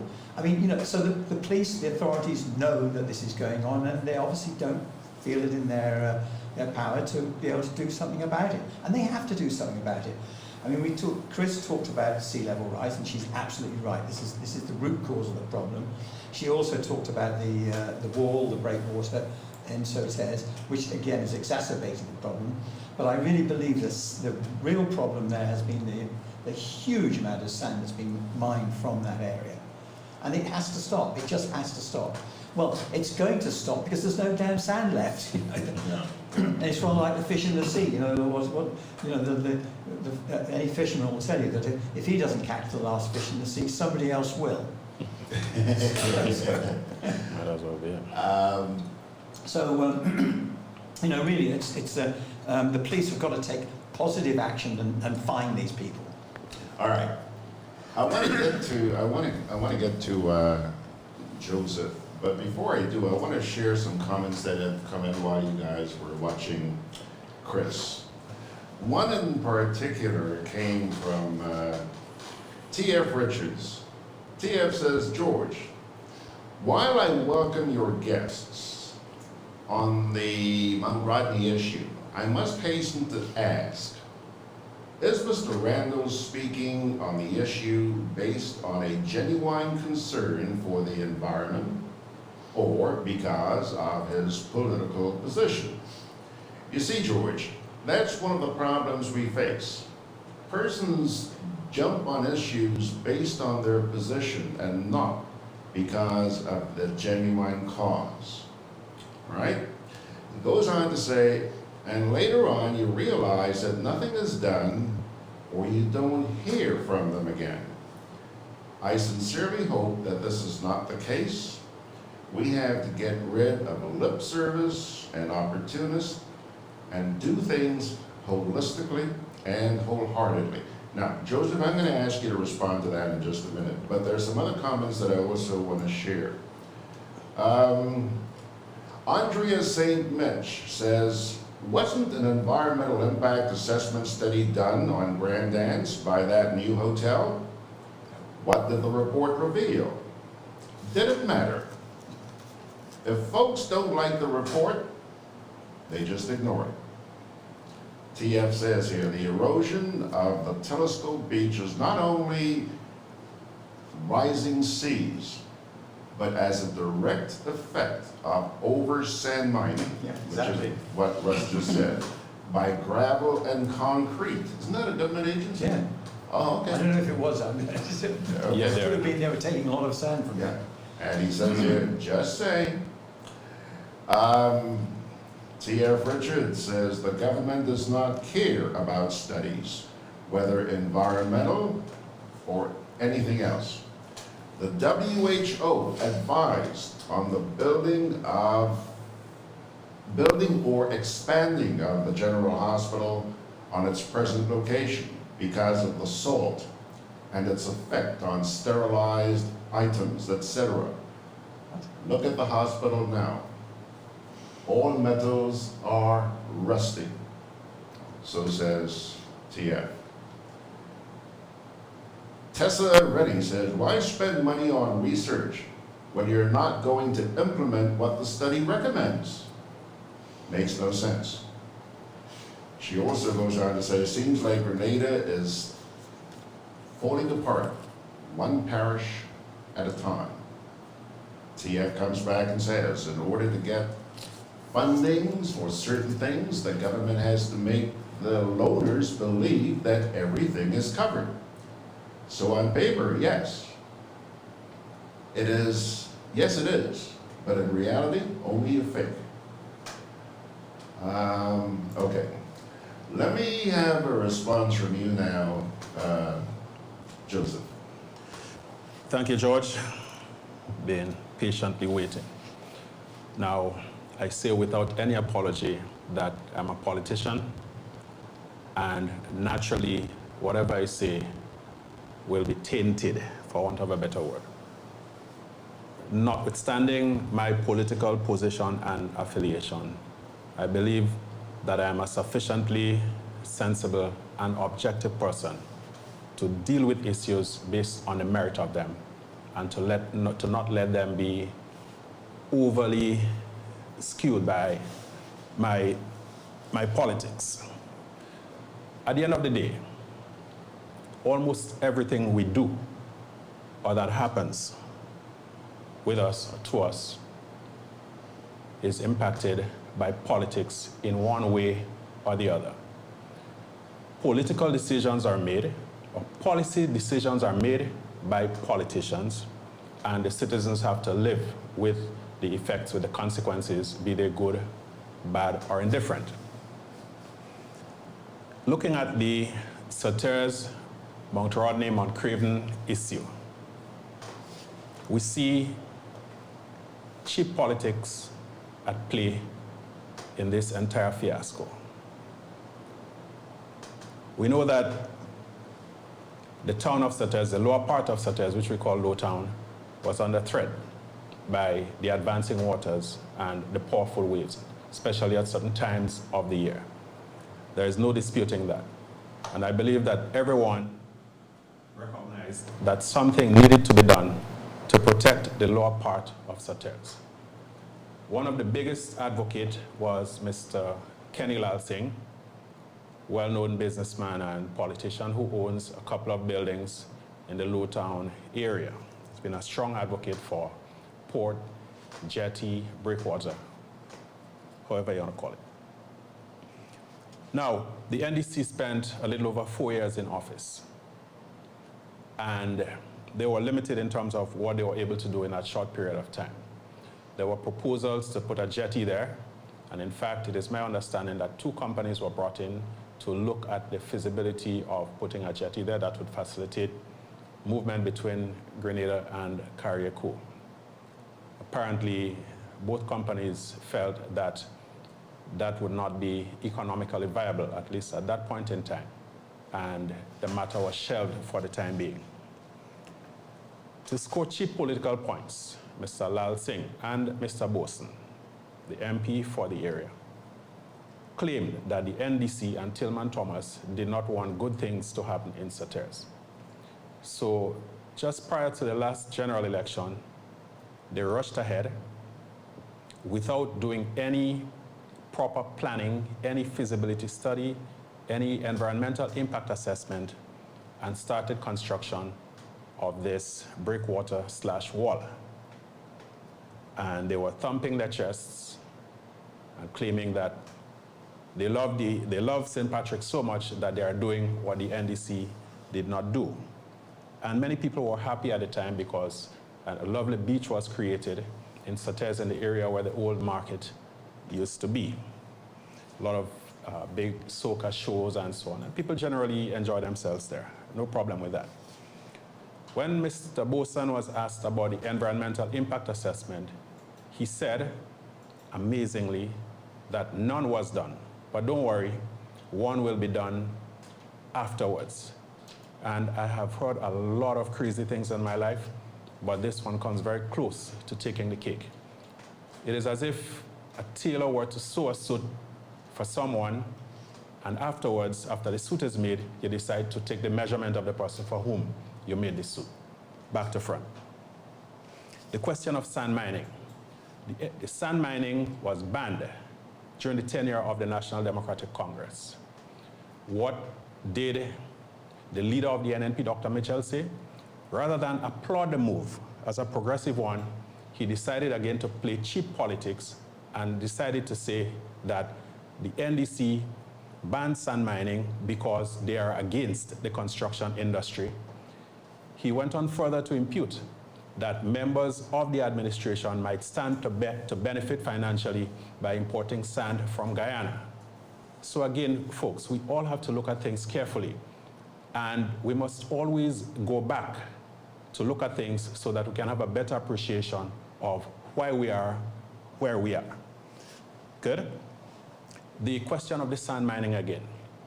It is very, very political in St. Patrick's.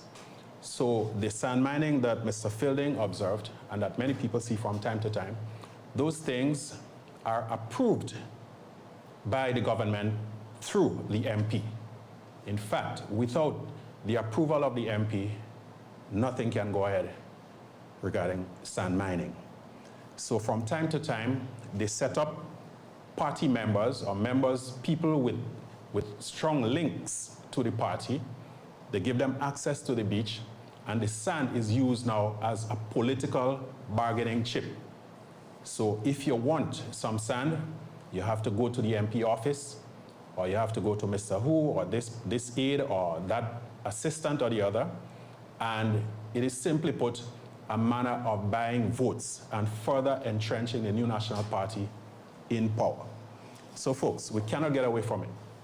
What is happening in Grenada is partly due to natural rises in sea levels, but a large part of it has to do with the petty politics that we see being practiced. George, can I just interject very briefly there, because one of the issues we have with sand mining is that it makes very poor construction material. It's salt sand, and salt is the worst thing you can use in building, especially if you've got metal involved. So it doesn't make sense to use sand from the beach for construction purposes.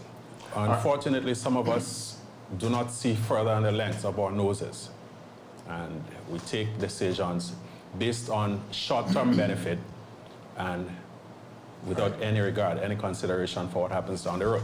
All right. Now, I want to show some of the actual erosion that's taking place up at that beach. But I want to put a couple of comments in here, first of all. T.F. Richard says, Mr. Boson was correct in saying that one would be done. Hold on a minute now, hold on a minute.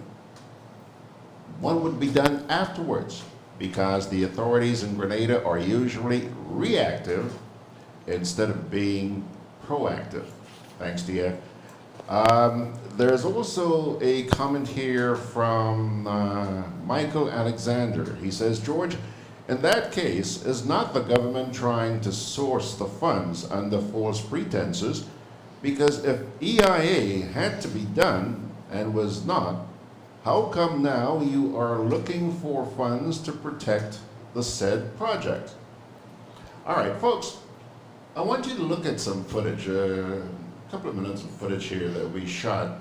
This is just walking along the beach. This was shot by Artie. Yeah. What's Artie's last name? Artie Daniels. Artie Daniels. Thank you very much, Artie. He's also the person who flew the drone, which you'll see that footage in just a wee bit. But first of all, take a look at this erosion. Russ, comment on that as you're looking at this. Well, I mean, from what Kriss is saying, that beach, and I remember it from when we first came to Grenada, that beach was 150 yards wide, feet wide. And it's, the erosion is quite substantial. Now, you have to remember that we have high tides. It was 2 weeks ago was the last astronomical spring tide, which is the highest tide of the year. So you will always get a little bit of additional erosion at that time. But this is substantial erosion. It's not what you'd normally expect.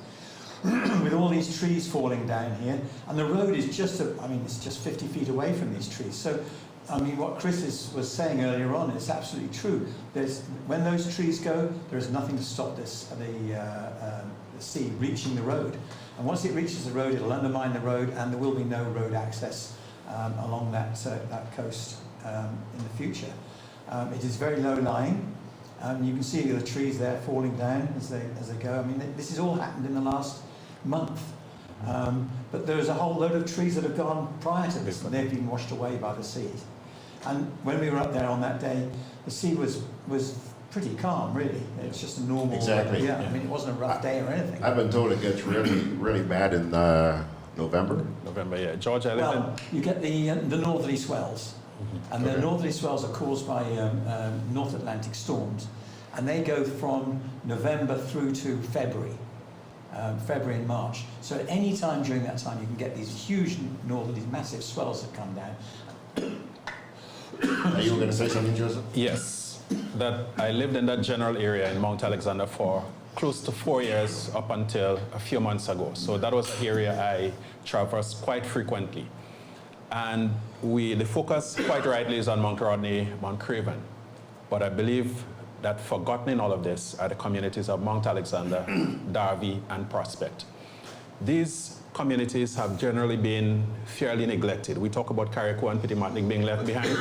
We can also put Davies and Prospect in particular in that area. They have a road that has been on the budget for the past 6 years, like a recurring decimal, with absolutely nothing done to do it, although funds were approved for it many years ago. The access to those communities on the other end, on the border with St. Mark's, is through a bridge that we call the Chapel Bridge. That bridge fell down a few years ago, maybe 4 or 5 years ago, and it has been replaced with a so-called temporary bridge for all of that time. So heavy trucks cannot use it. First of all, it's narrow, and then it is not designed to take that kind of weight. So this is something, again, that we cannot see as a reliable access point to Prospect, Davies, and Mount Alexander. All right. And if you have now that road being blocked or swept away by the sea, you can easily imagine what will happen to the people who live in Davies, Prospect, and Mount Alexander. And this is an example of the proximity of the road. Yeah, in some cases, it's just about 17 feet from the road right now, the sea. And something that was very interesting to us is a building that I'm going to show you folks in just a minute. Take a look at this. This building is virtually on the beach. It's a shop, right? Yes, it used to be a little ice cream parlor at one time. And it's just a matter of time before... But he's moved it already, hasn't he? Yeah, and the sea used to be so far away from that building just as recently as 3 years ago. Right now it's, the waves are almost literally lapping at the edge of it. Okay, and the Hilarion home is also in that vicinity. All right. Now the Hilarion home, it's up on a hill, so that's not going to be too much of an issue. You're looking at the home there just off to the left, but the road you were talking about is on the right, and therefore access to the home could be hampered. It's in jeopardy. That's okay. It's in jeopardy. All right.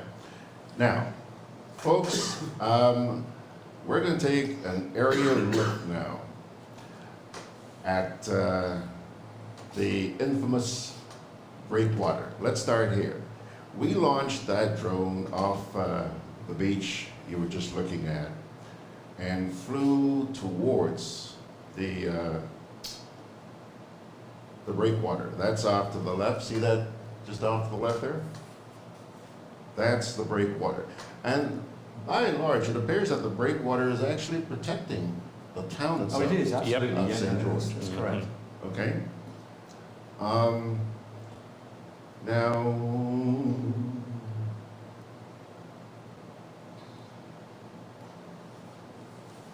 to be a successful harbour, you need to put a dog leg there, so that the breakwater should have gone out and then at right angles, so you have a properly protected area there. let's take another look at it from a different angle. This is like from the north, okay? Yeah. Okay. And that little beach we're seeing towards just to the left of the middle of the picture, you're saying that sand wasn't there. That wasn't there Yeah. prior to the breakwater going. Yeah, that one came into being after the breakwater was. And that's the problem with the design of this breakwater. I'm not an expert, so I'm not claiming to be. But coming from Devon in the UK, all the breakwaters there, all the little villages, towns, they have a breakwater, and it's a dog leg. So when you go inside of it, you don't get the build-up of silt. And the problem is with that, you can see the silt has been building up, because it doesn't actually, it breaks the water coming from the north, but it doesn't break it coming from the west. So the waves bend around the end of the wall there, and then go towards the beach where you get the build-up. Now that sand should have been, with long shore drift, should have been transferred right down the beaches that we've been talking about. All right. So the sand is now just static where it is. So we're looking at the breakwater here from the west. We're looking towards the east. Caretaker would be off that point, off to your to the left, yes. Yeah. All right. And then we're going to show you yet And another. it looks like the breakwater itself is pretty well engineered.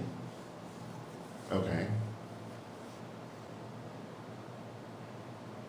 So you solved one problem by protecting satyrs, and apparently, I say apparently because I mean what we're saying here has not been technically proven, has it? But what you want to do for satyrs is to build a marina or some facilities where boats can dock and cargo could be offloaded, or the ferries could go in there. I mean, there's possibilities, and but it hasn't been engineered properly. It hasn't been designed properly, and they didn't do the environmental impact assessment. Okay. All those things are critical before you go ahead with throwing a load of rocks in the water, and it has had a substantial impact. Here's another angle, one final angle. Okay. These are great shots, by the way. Yeah. Artie did a really good job. Thanks, Artie. Okay. Now, local knowledge will tell whether that sand there is new or not. And it looks like it is. It's new, yeah. It's new sand, but the algae is something that is recent. Yeah, the algae. Yeah. Well, you inevitably get algae going because you've got all the runoff from the town going into the sea there, and there's no flushing of the water. Yeah. So you get an algae build-up. Okay. All right. There's somebody else I want to bring in, and boy, I'm certainly hoping that. I'm certainly hoping this is going to pan out. Good morning, sir. Charlie? Morning, George. How are you, sir? So far, I'm good. How are you? All right. This gentleman is Mr. Charlie Wilson, who is also a resident of Mount Rodney. Charlie, you've lived there. You've seen the transformation with your very own eyes. Talk to me a little bit about what you have observed. Well, George, first of all, I have to say thanks for having me on. Thank you for having me on. Great, go ahead. And thanks for coming all the way up to Mount Rodney to see firsthand the situation on the beach.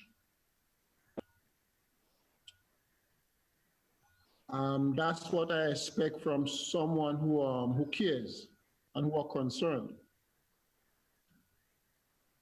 As I grew up around here, I actually grew up on the beach. So I'm very familiar with the area. And something happened to the beach, and what happened to the beach started like about 2 years ago. The beach started getting eroded, and we started losing a lot of land space. And some residents who are living close by had to move their shop, As a matter of fact, one small house was falling down because of the sea. The sea came up right under the house, and the folks had to move out. The sea kept coming in. The sea took a lot of land, and now the sea is at a point where it would like block the main road. And if that happened, buses, cars, as you know, people who lives in the area would not be able to pass back and forth. I was walking along the road one morning, and I realized that nobody's paying attention to that situation, and the situation could be catastrophic. It's very serious, because that same road that may be blocked by this time next year, if not sooner, by the seawater, that same main road leads to the Hilarion home. It leads to Davies, it leads to Prospect, and it also leads to Pians. That main road starts from like Sodez, goes all the way down. And children has to use that road to go to school. People have to use that road to go back and forth to and from work. I'm wondering now why nobody pay attention to that situation, because it can be very catastrophic. Just imagine the seawater is in the road and nobody could pass, no vehicle could pass, what could happen? So that drew my attention to the beach, and I decided to take a video. That was on the 9th. And I sent out the video, and George, yes, you got a copy of the video, and you saw what's going on, and you came up like 2 days later, you dropped what you was doing, and you came right up. That's what I expect from somebody that cares about people. And I said to myself, well, what happened to the representatives, the MP in the area? I mean, everybody is saying the erosion on the coastline, but nobody is doing anything. I sent out the video, and thank God I did. You came, and hopefully the right people, the authorities would do something about it, because it's I mean, just imagine the beach from the road, the distance from the road to the beach, to the high water mark, the distance from the road to the high water mark. At one time, it was over 100 feet. But right now, at one point, right now, at a certain point, it's only 30 feet. So the sea only have to move another 30 feet to get into the road. I mean, it's time to do something about it. You cannot wait until the sea is in the road and then scramble to do something. It doesn't make sense. So I'm just wondering if someone would take a look and do something about that. Okay. Let me share some comments as the folks out there continue to listen to you guys. First of all, T.F. Richard says, okay, so for the upcoming election, hold on a sec here. For the upcoming elections, jobs are going to flow. There would be another breakwater project in the Mount Rodney area. Jobs for the boys. So says TF. Ali Matura says there could have been a breakwater as along the coast starting from St. Mark, along the main road, which has been very affected. Anthony DeRig says, can you imagine what will happen if a storm surge hits that area? Andrea St. B. Mitch says, and she's responding here to T.F. Richards. Andrea says, you better believe that things will start to move at a very specific time, election time. She says, just wondering how much money was spent on what is being described as a poorly designed project. We always seem to love doing things backwards. Jem the Sheriff says, the sea is now on the road. Folks, we're running out of time really, really rapidly. But I want to ask you guys this. First of all, Charlie, thank you very much for your input. I really do appreciate hearing from you. You there? You're welcome, Judge. Okay. And as I mentioned to Kriss yesterday, we're going to be back up there because I understand that November is a pretty bad time in the area, and I want to make sure that we capture some of what's going on there. Russ and Joseph, let me ask you guys this. Charlie's also calling for something to be done. At this stage of the game, the damage has been done. I mean, you can't rebuild the beach, can you? Kriss said something quite significant, and we sort of glossed over it. She said there's no flushing action in the bay, and that's true. So strictly speaking, what they should have done is put a little bridge to the breakwater, so you do have some flushing action through the bay. But the fact is the damage has been done. But I think we need to look far beyond just the incident with the breakwater in Sotares. We have sea level rise that is significant throughout the island, and it's significant in the Caribbean, and the Caribbean is being exposed to higher sea level rise than the rest of the world, because we're in the tropics, where the sea is expanding because the sea is hotter. So we've probably seen in the last 20 years about a 6 to 8 inch sea level rise, which is significant, and it's going to continue getting worse and worse by the year. And so we're focusing on this particular problem, but we have a problem all around our coast. Every single bay, every single beach is going to be impacted by this. And one of the biggest impact areas is Grandlands Beach and the town of St. George's.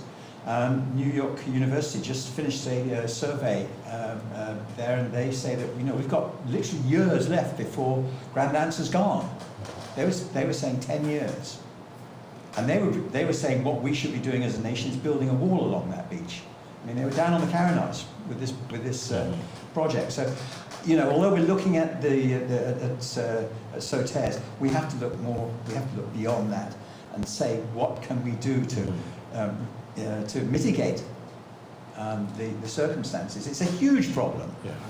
And you know what, George, what Russ is saying is very, very true. And it highlights further the importance of ensuring that we put responsible people in charge of our resources. Government is not elected to do what the ministers and the MPs feel like, but to serve as custodians of the patrimony of the nation. And another example of gross irresponsibility was the response to that 1997 OAS study, which was part of the Tourism Master Plan for Grenada. And we must always remember that it was recommended, not just recommended, but advised that no further construction be done on Grandlands Beach, particularly in the area where the Silver Sands Hotel was constructed. And the reasons were put forward why that should not be so. It was the last bit of wetland in the area which served as a filter for the water coming off from the surrounding communities going into the water.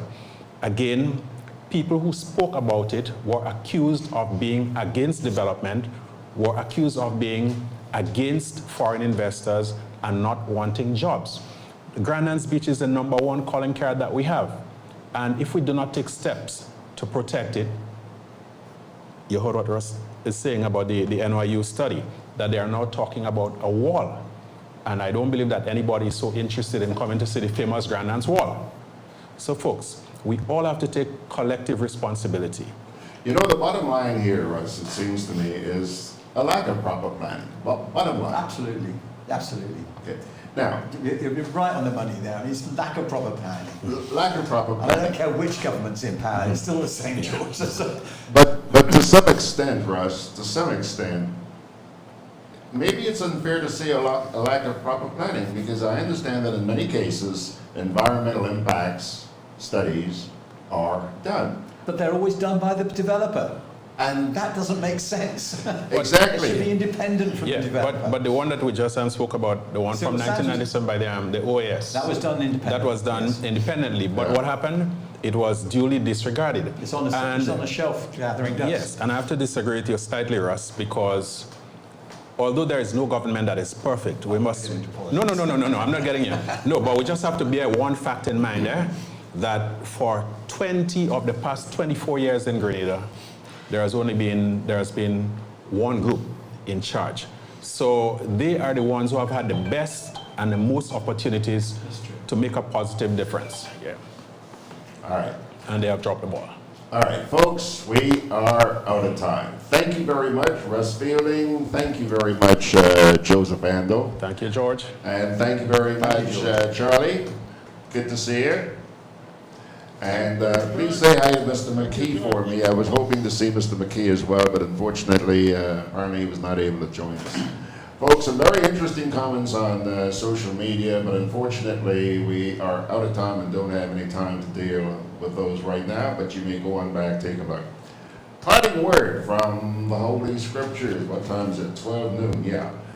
Today's reading comes to you from the book of Matthew, Matthew chapter 6, verse 34, short and sweet.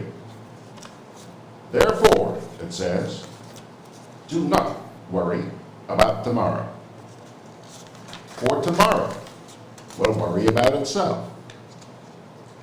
Each day has enough trouble of its own.